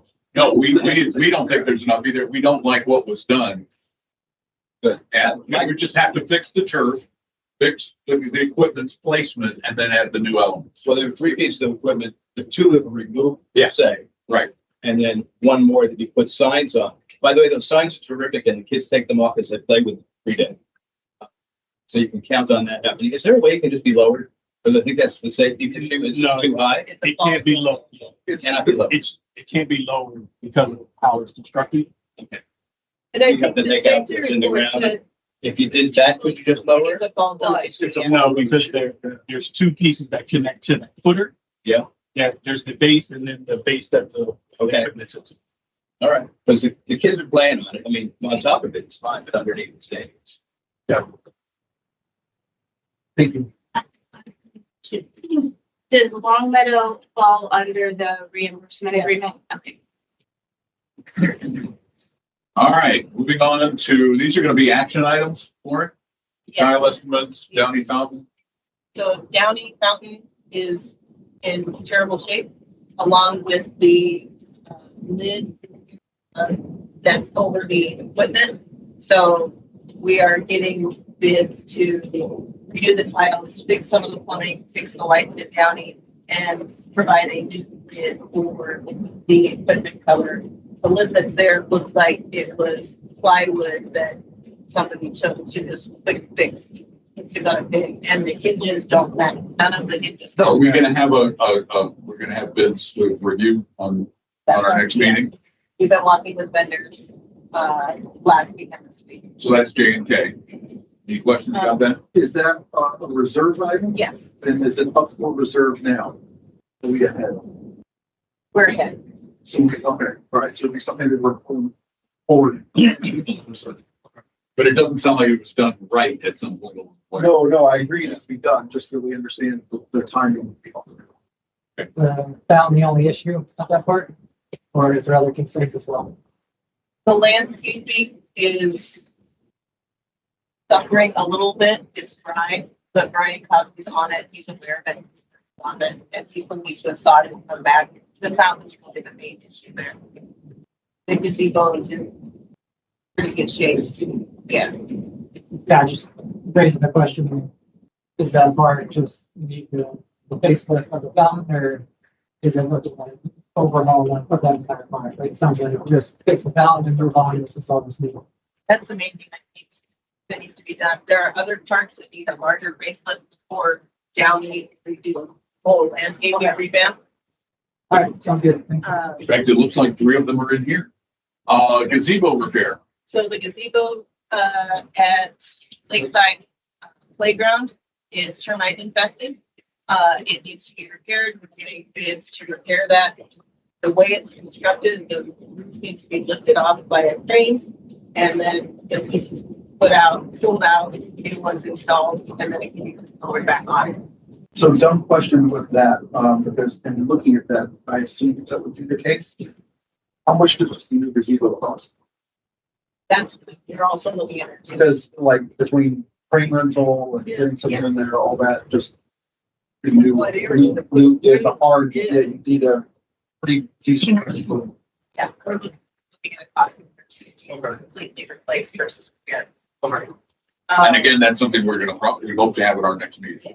They're all things that we hope to have 3 bids ready for the next meeting. Any other questions about the gazebo? How about landscaping estimate for Lakeside and the turnaround? The circular turnaround is just mulch and tree and not attractive looking, so we have a bid from Exquisite to kind of spruce that up, that make it nicer. Magnolia Square needs some work, so that's one of the new ones Exquisite is taking over. Green Square was an existing in Exquisite Park. Their bid is $15,000 to clean it up. We're trying to get additional landscaping bids from other vendors, but obviously it's difficult when they're not maintaining it. Plus side is we did just go through this RFP for landscaping vendors. We have the itemized sheet of what Exquisite will charge, and you've seen the comparison between that sheet and other vendors. So at least you've had a comparison. And Exquisite has done some truly exquisite work in some of the parks they've re-landscaped. Yeah. Hmm. They are Beautiful. experiencing some growing pains and Yes, ramp up yes. time frame, but they're getting on board very quickly. It's all good, Ryan. hard to find. Any questions about any of the landscape projects? The only question I had on the Lakeside Park, the turnaround. So that turnaround area, if I remember correctly, does not have a perk, correct? Correct. So is there, I guess, Taking that into consideration and place. for someone to drive over? So, like trees, so. Founders Day concert. This will be on agenda to, it's been discussed at the special events committee. They're recommending it, their contract for people. We need to oversee it and resod, CCC, it will be twice a year. Just standard process. Maintenance stuff. And then. Wonderland. Just real quick on the CCFC build one, overseeding and resodding of that area. I know we have drainage concerns out there already.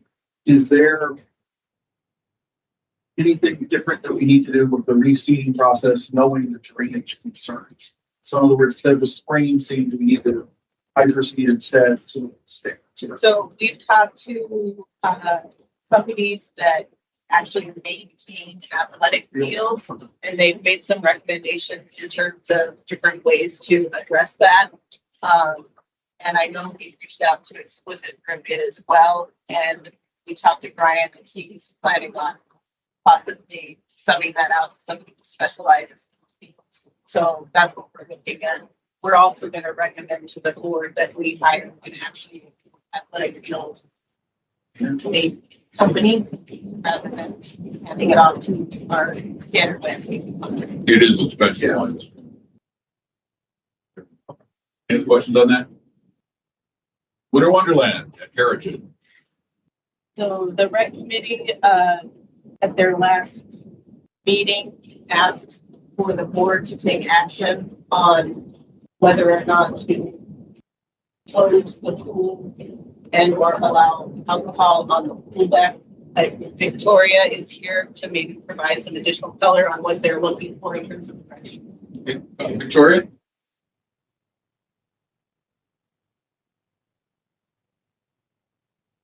Shouldn't sit so far back a little bit.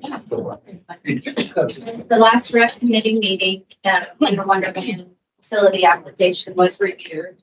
It was, motion to vote on, to proceed on it just as it says. The motion did not pass. It was seconded, did not pass. So then it was brought up, do we want to approve this or not?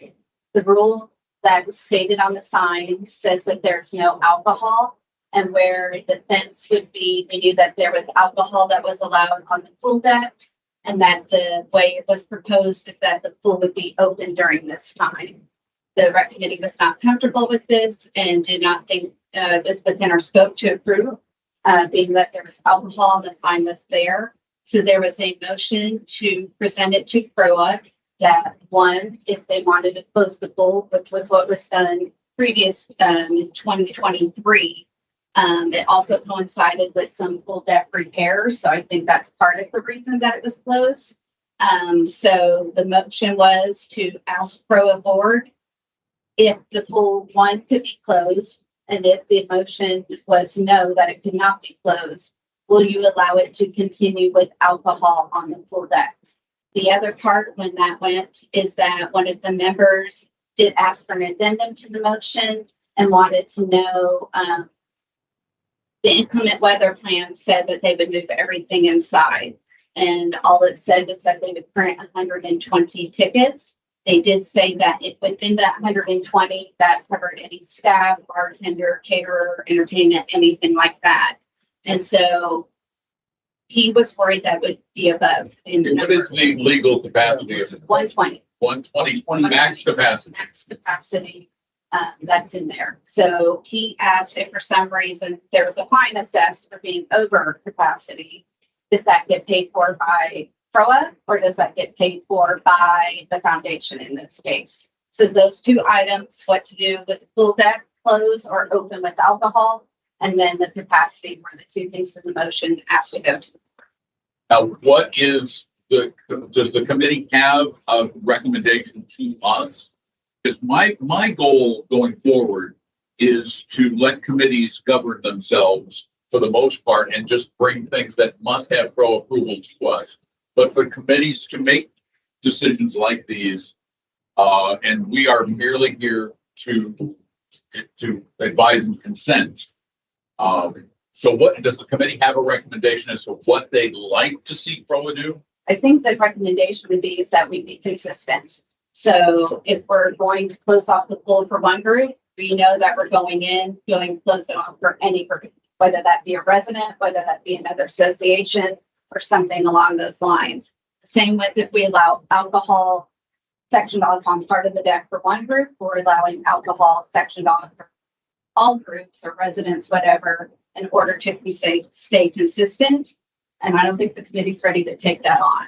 So we would say at this point that they are welcome to go out into Heritage Hall to keep the fence there, and not to allow any beverages past the Heritage Hall building, not allow beverages on the pool deck. Now, I want to ask Lauren a question really quickly. The alcohol rules, are those CROA? So the no alcohol in the pool is CROA. The Florida Department of Health is no alcohol in the Or on the wet deck? Or on the wet deck. So, but right now we have a CROA rule, no alcohol at pools. Yeah. And the committee is saying precedent. Because now if we say it's okay to have alcohol for an event, what does that potentially do in the future? Obviously, it opens up to other entities asking to do that. How about individuals? Could they make a case that, hey, alcohol is allowed, and I just bring alcohol to the pool when I go? They try to do that now, which is an operational struggle for us, especially in the summer. Trying to remind residents that they cannot bring in their alcohol to the pool. So it would make our life a little more. What? I'm sorry, I should know the answer to this by now. When you rent Heritage Hall, what are you renting? The building. If you're renting the actual building, you are not renting any part of the pool deck. This is the first time last Winter Wonderland was the first time that an event was allowed to go onto the pool, extend out to the pool deck, and they did a white fence. Got it, okay. Because we're talking about the pool deck area itself, not the little grass area if I'm staring at Heritage Hall, it's not to the right? We're talking. It's a patio off to the That's the side. patio that's We, right? yeah, and we had spoken with the foundation about putting the bar and the bartender on that patio there. Okay.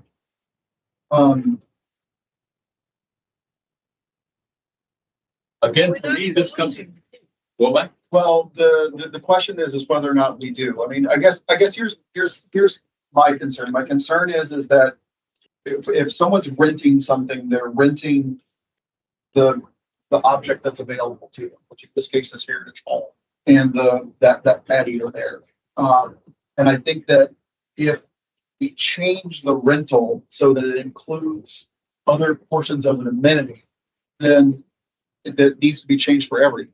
And I don't know. Well, and what really, my biggest concern is setting precedent on the use of that. I don't have a problem if a group wants to rent Heritage and the pool, but the rules of the pool should be consistent for, in my opinion, and you guys tell me, for every organization that wants to use it.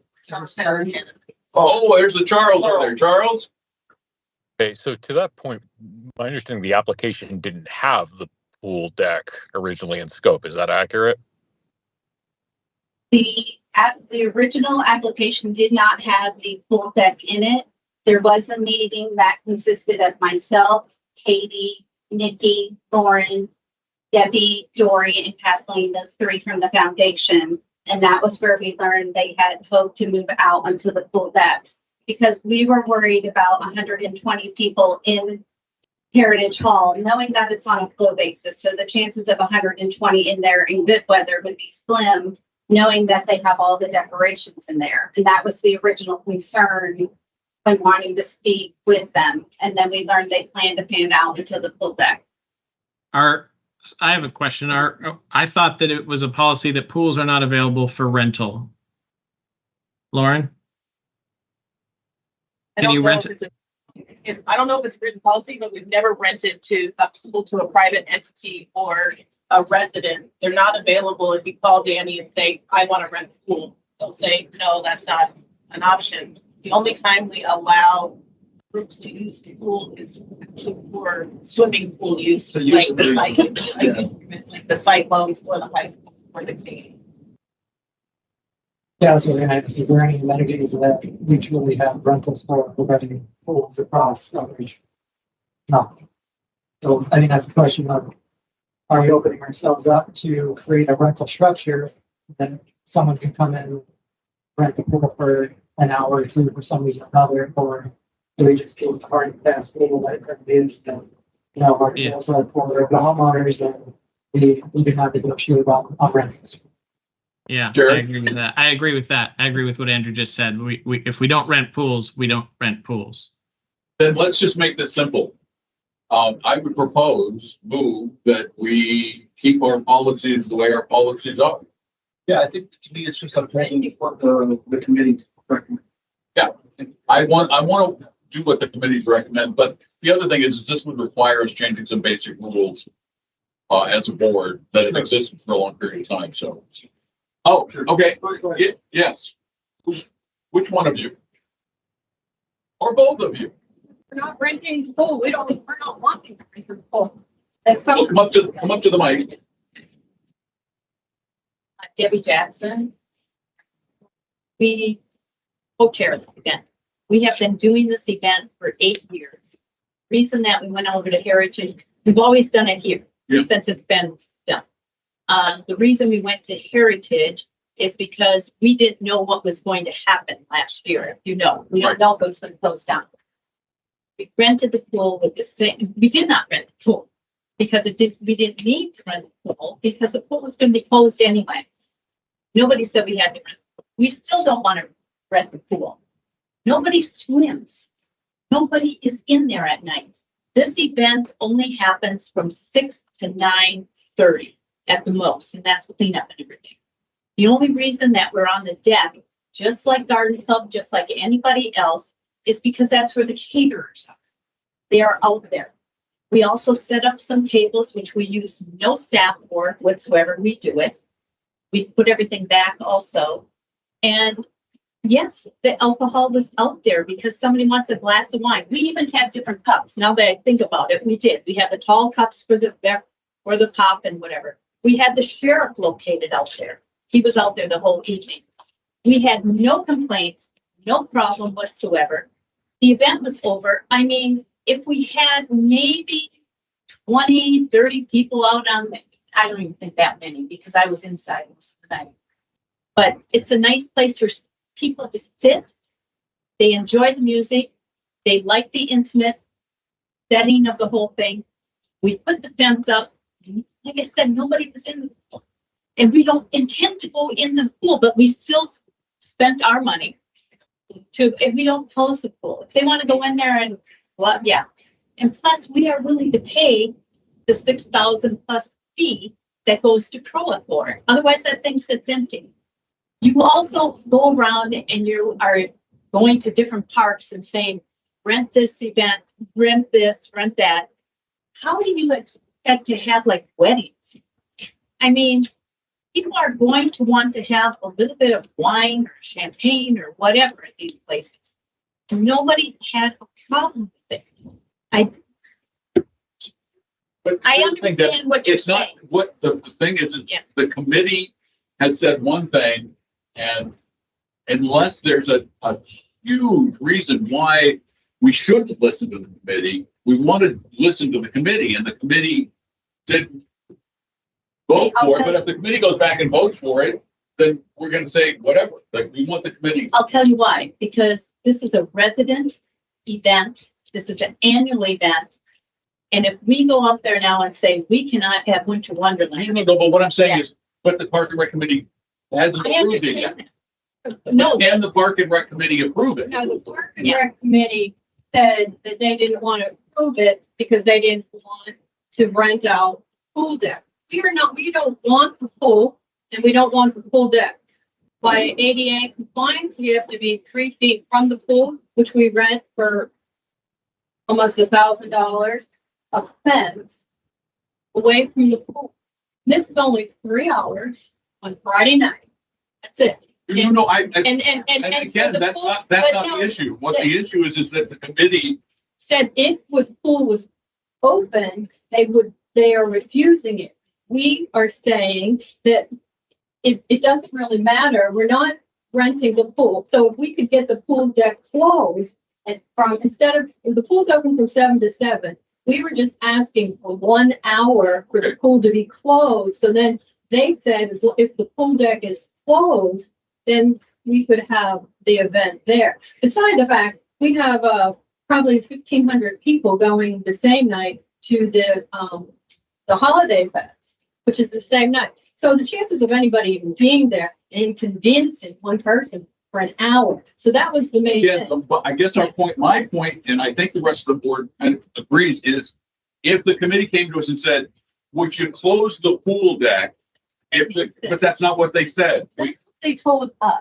And that's why we were here. Otherwise, we would not be standing. If the committee came back to us with a majority vote and said, but they didn't, they came to us and said, will you waive the alcohol rule at the pool? And I think that is a CROA rule that there's no alcohol. Okay, let me. Hold on, can I just interject here? Lauren, the Spring Park pool, what are the operating hours? It's till 8 o'clock, so it'd be at 12. It is 2 hours, okay. So then there's not any opportunity that the event can't start at 8 or that those back doors aren't open until after 8 o'clock. Or we're not getting people. If it's 8, I thought we thought it was 7, but if it's 8, it would be 2 hours that we would just ask for it to close early, knowing that also we have a huge community event. We have a whole huge community event that night at Lakeside. So a lot of families, kids, and everything else. But if not, then we'll just, take our $6,000 and go someplace else. But it can't keep having Parks and Rec off going on Friday Flash, Monday Matters, and saying, come rent this, when it's not in the document. And that's why I think we're having the problem now. It is not in the document anyway. I read it 3 times today. It is not in the document. If you're going to change the rule, there's nothing in there that says no alcohol and that you can't rent the covered patio of and a small extension. We're not renting the pool. No, I didn't think you were right. Very unclear.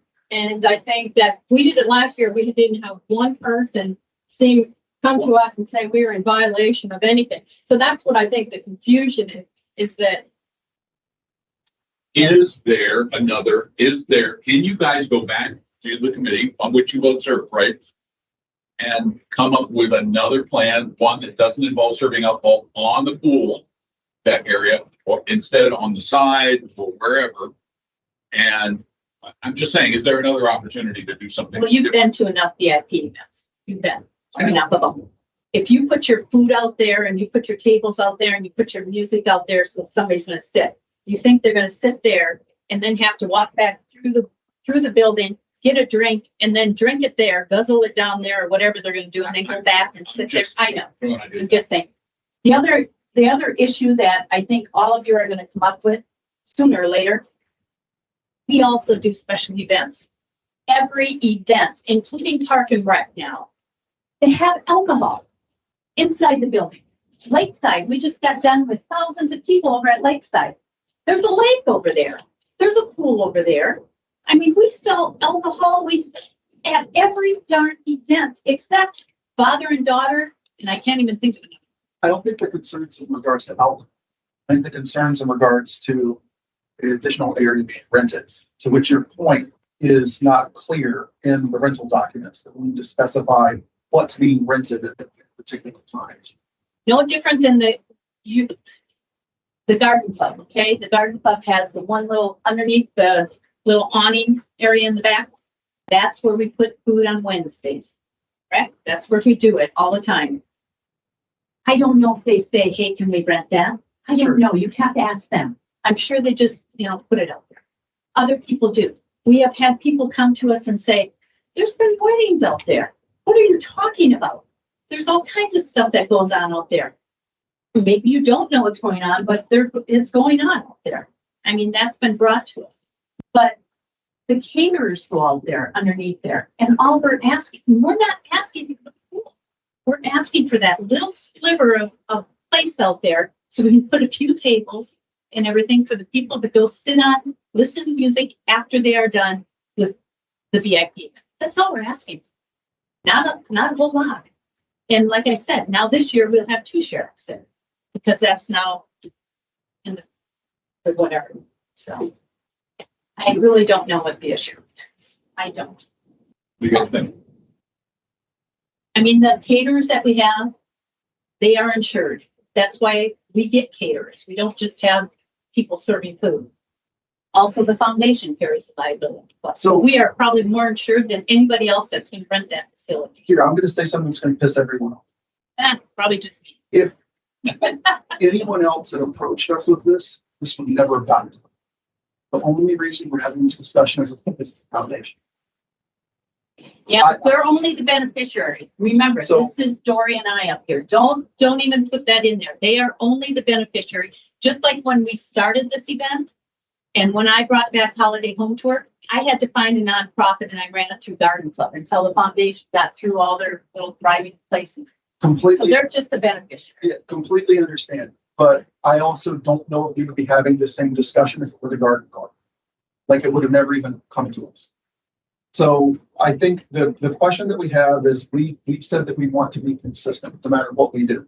I think we've heard feedback that the area outside of the Heritage Hall indoor zone is being used for things, which I think we need to question it with management to ensure that no matter who's renting the space, we are consistent on what that rental includes. So that means that if it's, I'm good with most things as long as we're consistent and we support our committees.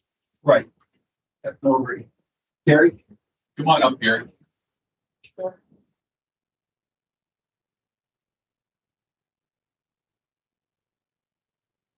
It'll be short, Gary, let's do. From what I've heard, and I've been there for a few activities, like we had the big roast for the veterans up there. When you rent Heritage Hall, it sounds like it includes the area underneath the outdoor roof. And there's one on the side of the building, and there's a roof line in the back of the building. It's all within the supports of the overhanging roof. So sounds like many organizations that have rented it have considered that part of the Heritage Hall. Right. So I just think it got carried away and misunderstood. Just consider that part of Heritage Hall, and that's the rental. Right. The roof, Gary. Yeah. The roof, underneath the roof. Back to Victoria. I did want to clarify that the committee thought that it does go past that roof area because the fence, they had originally asked for 3 feet from the pool, and it came back from Grand Manor said they prefer 5 feet. So if you're going that close to the pool, it is past the covered area and sectioning off a section of the pool deck. And that was why we've never done that for any other event. And that was why there was hesitation because it isn't consistent with anything else we've done. 5 feet in from the edge. Close If from this the is, water. if this, yeah, from the water, in between what would be the heritage, in between it, what would be the Heritage Hall building and the pool. If you go 5 feet from the water, Yeah. Okay. yeah, and that's what we went off was the picture. Okay. Right. So I'm confused why. So this was, as I understood it, the rec committee directed this to the board for discussion, but there was also correspondence from Debbie and Dory asking for an appeal. So again, to the precedent topic, I'm concerned that this is going to become the norm. I mean, do we typically hear these types of appeals? I mean, this is the first I've heard of this. So the first I've seen in my, This is the first one that I've seen. yeah, this is the first Yeah, in the so- now so- 5 yeah, years so- and a couple months I've served. So I think this is a very slippery slope in my opinion. When we start getting into folks appealing, because then you open up obviously, again with partner programs and other things, and I think I'm inclined to go with the committee's recommendation, send it back to them, and Because I guess from a process perspective, we have to take a position because it's been referred to Let's us. get a sense of the board, Charles. What you guys want to send it back to the committee and let it, is this? I think that's the most we can do. I think that's the most we can do. This is a discussion topic only, so there's no formal vote or anything that we would do here. We would make just at most a recommendation to send it back to the committee. Plan B or no? So the question though is what actually came to us? It got onto your agenda because the rec committee asked that it be on your agenda to decide. But before, you guys have asked that anything that's on your board meeting agenda for approval or denial goes on your workshop. So that's why. Yeah. Specifically, the rec committee would like to know, one, are you open to closing the pool? And then if you're not open to closing the pool, will you let the pool remain open with alcohol be going past that covered area all the way up to the white fence? So it's just be to the white fence. It would not be going out over the entire pool deck. Correct. It's within 5 feet of the pool. So I think we have to take this to a vote, in my opinion. I think this has been referred to us. I understand referring it back to them, but I think the board has to take a vote and a position on this. It sounds like I don't think we can just take like a straw poll or in spirit say, go do your thing. I think this has been, Lauren, what's management's perspective on this? Well, the rec committee asked for a decision from the board. It's been noted as a discussion item tonight, so no vote to be taken. Right. So if you want to take a formal vote, you need to go to your board. You'd have to go to the agenda. Yes. Victoria, question, not to put you on the spot, but if the pool closed at 6 p.m. and this event started at 6 p.m., would that have been approved by Marcy? There was, and one of the considerations was that last year on Facebook, there was a whole bunch of residents that got very upset. At that time, the pool was closed, Victory. But there was a lot of discussion about why is the pool being closed and why is the foundation the only one who gets to do this? So I think in that case, the committee would be, we have residents where it has upset our residents. We would not do this for anyone else. I don't think they would do the pool deck that far. So I think for us, we would need to put this, because the committee has asked for the board to take action on it. So to your point, Lauren, we then have an action item added to the agenda of our meetings, agreement there for the next meeting, essentially to call the question. If we get 2 board members. Just for clarity, with the pool rules state, no alcohol in the pool deck. I don't see where it says it matters if it's open or closed. For that rule. Is there are we really discussing alcohol in the pool deck or opening and keeping the pool open? If it doesn't say no alcohol in the pool deck only during pool hours, then it sounds like it means no alcohol, period. It really means no alcohol, period. So then I don't know, opening or closing the pool deck is really the issue. It's 2 questions. It's leave the pool open or closed and allow alcohol or no alcohol. I think it's actually a 3rd question, precedence. Yeah. Setting a precedent for other organizations, because if we prove this, which we could, if we do, then other groups should get the exact same treatment. But if we're going that route, then is this an add-on to the rental very cheap? It would become that. It would become that. Well, if you're renting out the Heritage Hall pool deck, then are you renting out the Island Village pool deck, the Lakeside pool deck, the East Village pool deck, so on and so forth? Because we do have people that already try to have large parties on the pool decks. Is this facility, because the reason it moved to Heritage was because of this facility. Because we didn't know if this facility would still even be standing. The fact that this facility will be here come Christmas with a new air conditioner, would this be the place again?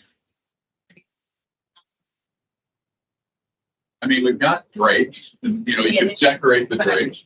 My understanding is the foundation likes the smaller setting. They can correct me if I'm wrong. I'm just saying as an alternative. Like, yes. Yeah. Obviously be up to the recommendation, but yes. It'd be a, Yeah, so I would support, an action item being added to the agenda for the upcoming meeting to, essentially decide what the Parks and Rec committee. Second member? To. I'll support that. I'll support Eric. Okay, then it's going on the agenda. It's done. And then that would allow for a notice period on that, and then, president comment during that time. And it also creates, it also shuts down the press. It also establishes that we're not going to create a precedent by us taking a vote, and that's that. So we can actually. It's not going to hurt us to take a vote. Right? Yeah. The last thing I would say is that the committee does want Winter Wonderland to happen. It is important to this community. It is important to the residents. And the vote was never about whether it was supporting or not.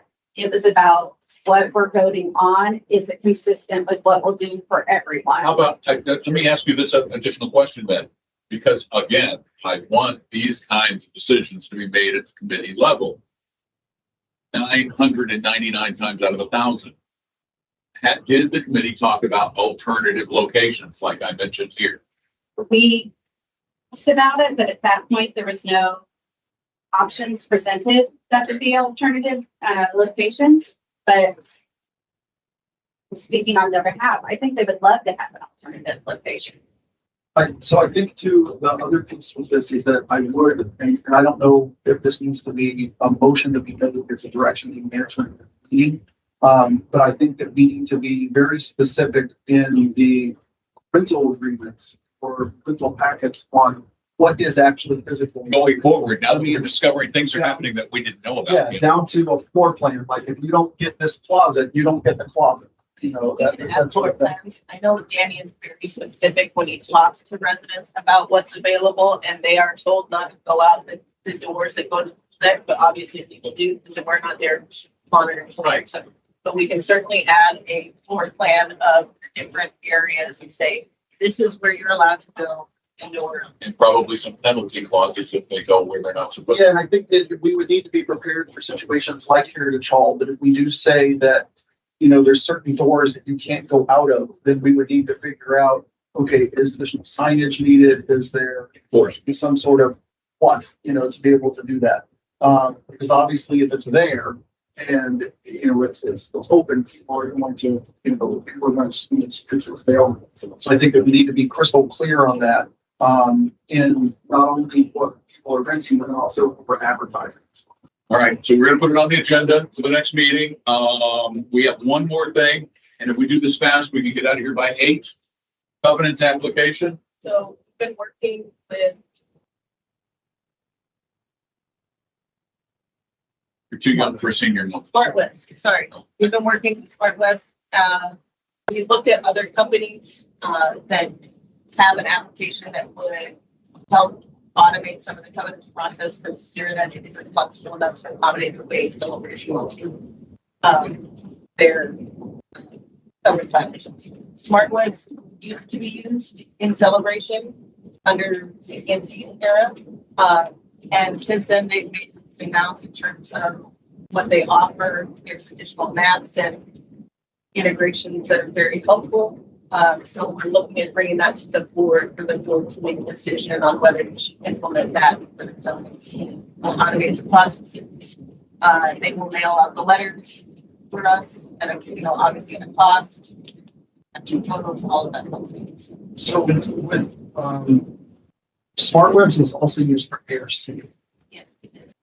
So the ARC and the covenants process are kind of they're tied together now. Yeah. So would the proposal then be to also move ARC to Smart Web as well? So if we were to do that, the question then becomes, in speaking of our contract renegotiation with Grand Manners, hired Grand Manners, part of the piece that was sold to us was the technology package. We're not using the technology package that Grand Manners is providing. We're having to bring in one to be able to support the community. Is that something that results in a lower management fee, or is it something that we need to approach Grand Manners about covering the fee as part of whatever management we would have with? Sounds like a negotiating point. That sounds So, like a Stacy. yeah, it's a Stacy question. Yeah. So I think, to me, it's something that I start to raise my hand at the more that. And look, Stacy's hand went outside up. of Syria. Yeah, so thank you, Eric, for bringing that forward. And yes, it will be part of our conversation. I don't know that in the workshop it is the right place because we're going to be talking about dollars and cents and contract terms, conditions. All that to be said, though, yes, we can absolutely talk about that as part of our conversation. Yeah, no, that makes sense. So I would ask that we consider this not only for the covenants process, but then also for ARC, because I think it would become messy to have ARC in one and covenants in the other. I think that's brilliant. Yes. We would need to consider that. So just thought process there. Yeah, I just, Jeff just mentioned to me that adding the art piece to the smart webs is a significantly higher cost. It is. Okay. Yeah, that's just something that'll have to be part of That's a the Stacy problem. overall. That's the Stacy problem. Well, I started looking at their pricing. Well, that's okay. It says architectural and violations are in their 40 cents a door. Okay. Both are in their 40 cents a door. So I think it's just something to consider. Is smart webs the only thing that we think could do it? Or So we looked at multiple companies. SmartWebs is the only company that has existing software and process in place. The other two companies could add it, but we would be their section test dummy. Yeah, I don't know if we want to be in. Yeah. Okay. All right. Anything else? Is that something that you would want to bring to a meeting that we would vote on, or what's the action expected then? And sorry, can we also, yeah, sorry, not to, yeah, so with the covenants committee being seated, for me, I almost think it makes sense to get the covenants committee to see this real time and get an understanding of what, and again, I think this is going to tie into some of the processes we want to look at. So I'm just wondering if there's an opportunity to maybe get the committee to look at it, give some thoughts on it, if it's what we're looking for. Again, it seems like we used it, so I can't imagine why we wouldn't, but I don't know. I'm trying to think if there's an opportunity to let them get their hands Let them on take it. a look under the hood. Gary's here. What a surprise. I'm speaking as a prior RFP chairperson of the task force. I haven't said this publicly, but I've said it to many of you privately. My biggest regret that the RFP task force did not do is we didn't test the software of each company. We really reviewed it. I talked to the engineers of all 6 companies, but I didn't get the software in my hand and test it. And then it was too late after the board. Yeah. So I totally agree with Charles. I would have the ARC committee as well as the covenants committee test this software to make it sure it does what Celebration, what CROA wants it to do. Remember, we're hiring a management company to do what we want it to do. And our covenants and ARC process is defined in the charter. So we're the ones that should make sure it does what we want it to do. Thank you. Yeah, thank you. And just to piggyback off of that, I think let's not try to cram it into the agenda for this month. Let's just be thoughtful about it. You know, if we have to pilot it, let's pilot this thing. I'm not suggesting that it be on this month's agenda. I just wanted it to be on your radar. That's something that we want to bring forward. I know you're talking about contract negotiations. Yeah. And I assume that this would be part of that discussion, and that we already talked to Stacy about that being part of the discussion as well. But this needs to be something that we bring to the forefront and kind of prioritize in terms of better utilizing staff time. Yep. Because printing letters and stuffing envelopes is not a good use. No, yeah. Go ahead, Charles. Sorry, one more thing. So are there technology, I guess, and I know we're over time, but are there integrations, I guess, like in the field with covenant inspectors? Like, are there potential efficiencies that we would realize? And I realize we have to have probably a separate conversation, but because it sounds like right now they're using cameras, they're having to come back, upload it. Like, is there integration in the field whereby a covenant inspector can? What I read, there's a lot.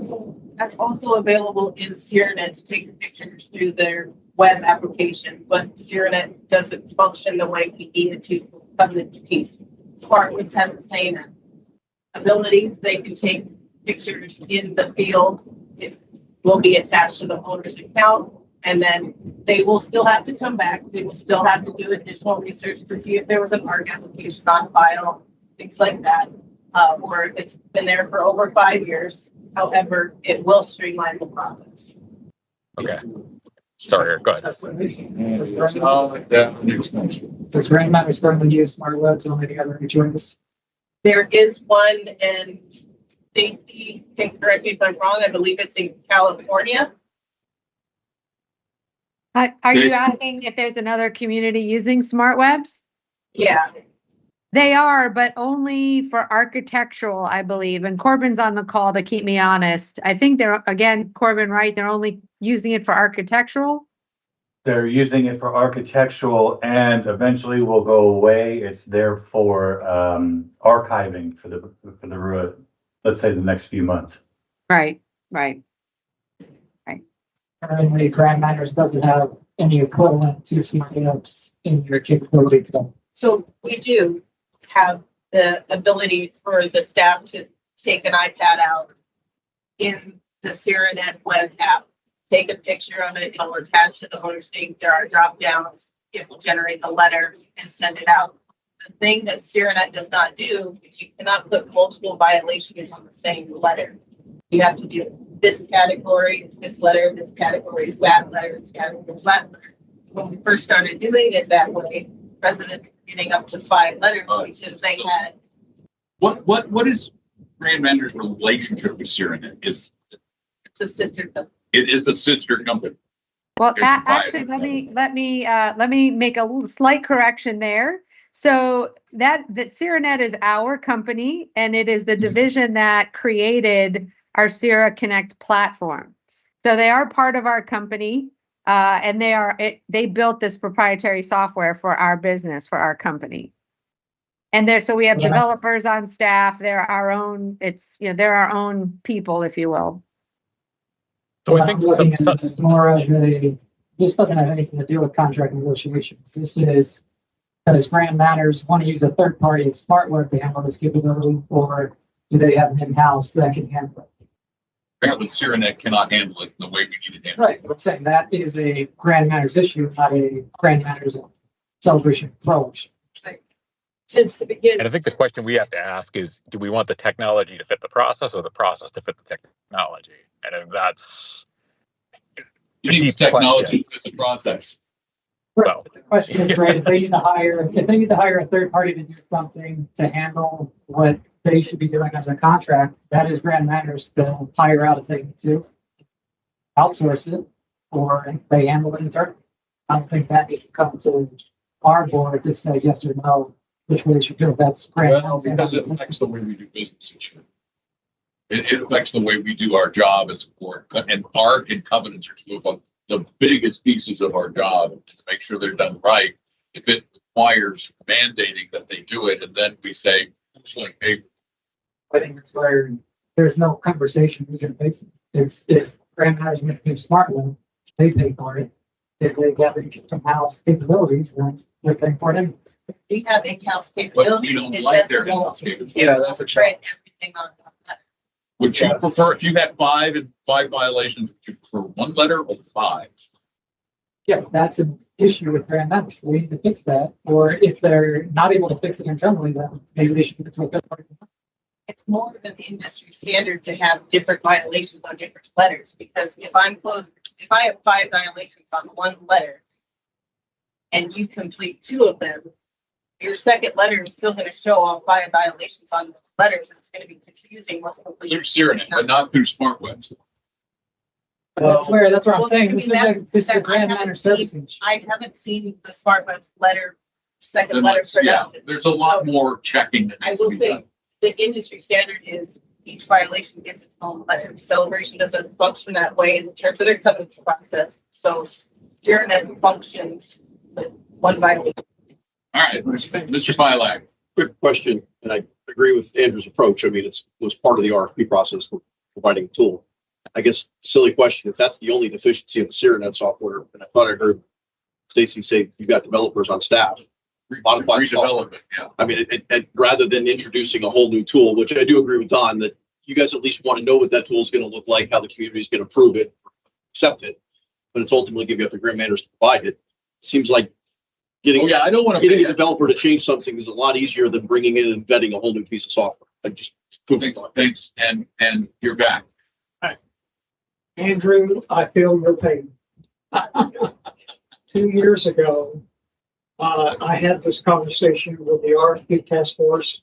Craig was part of it earlier before he had to depart. And I had it with Grand Manners Management.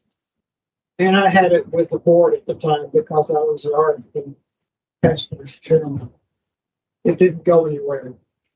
The board didn't want to task them with extra work. The software didn't work as advertised. It just didn't go anywhere. And I had the same conversation you're having right now. Apologize for bringing it up. But this is a solution. It's just not the in-house solution that we had hoped for. Right, which I'm fine either way. It's truly Grand Manners as a management company. If you need to go third party, that's a cost of you going third party that I'm expecting us to raise. Good luck. I had this conversation before. Yeah, and again, that's what I'm saying is that comes back to really, if we have these extra things that we're going to need when we're doing the contract negotiation, it's like either you guys pick it up or you cut some costs so that we pick it up, or you redevelop. And I'm not a big CRNet fan. I think I honestly, Stacy, I know it's your company. I think you need new developers because I don't think they develop a very robust software. I think it's a really awful piece of software. It's called Superior Software. That's what it's all about. Superior? Superior Software. Their software at their interview, and I'm sorry, Barry, I sound like a broken record. The interview was, we have superior software to any other agency. You're the older board members, like Jared, who has his hand up. Jared was doing the analog, Andrew. I just would like to motion to adjourn. All right, I agree with you. Motion to adjourn. Second? I'll second. All right, then we're adjourned. Thank you all very much. Cheers. Let me go. Yep.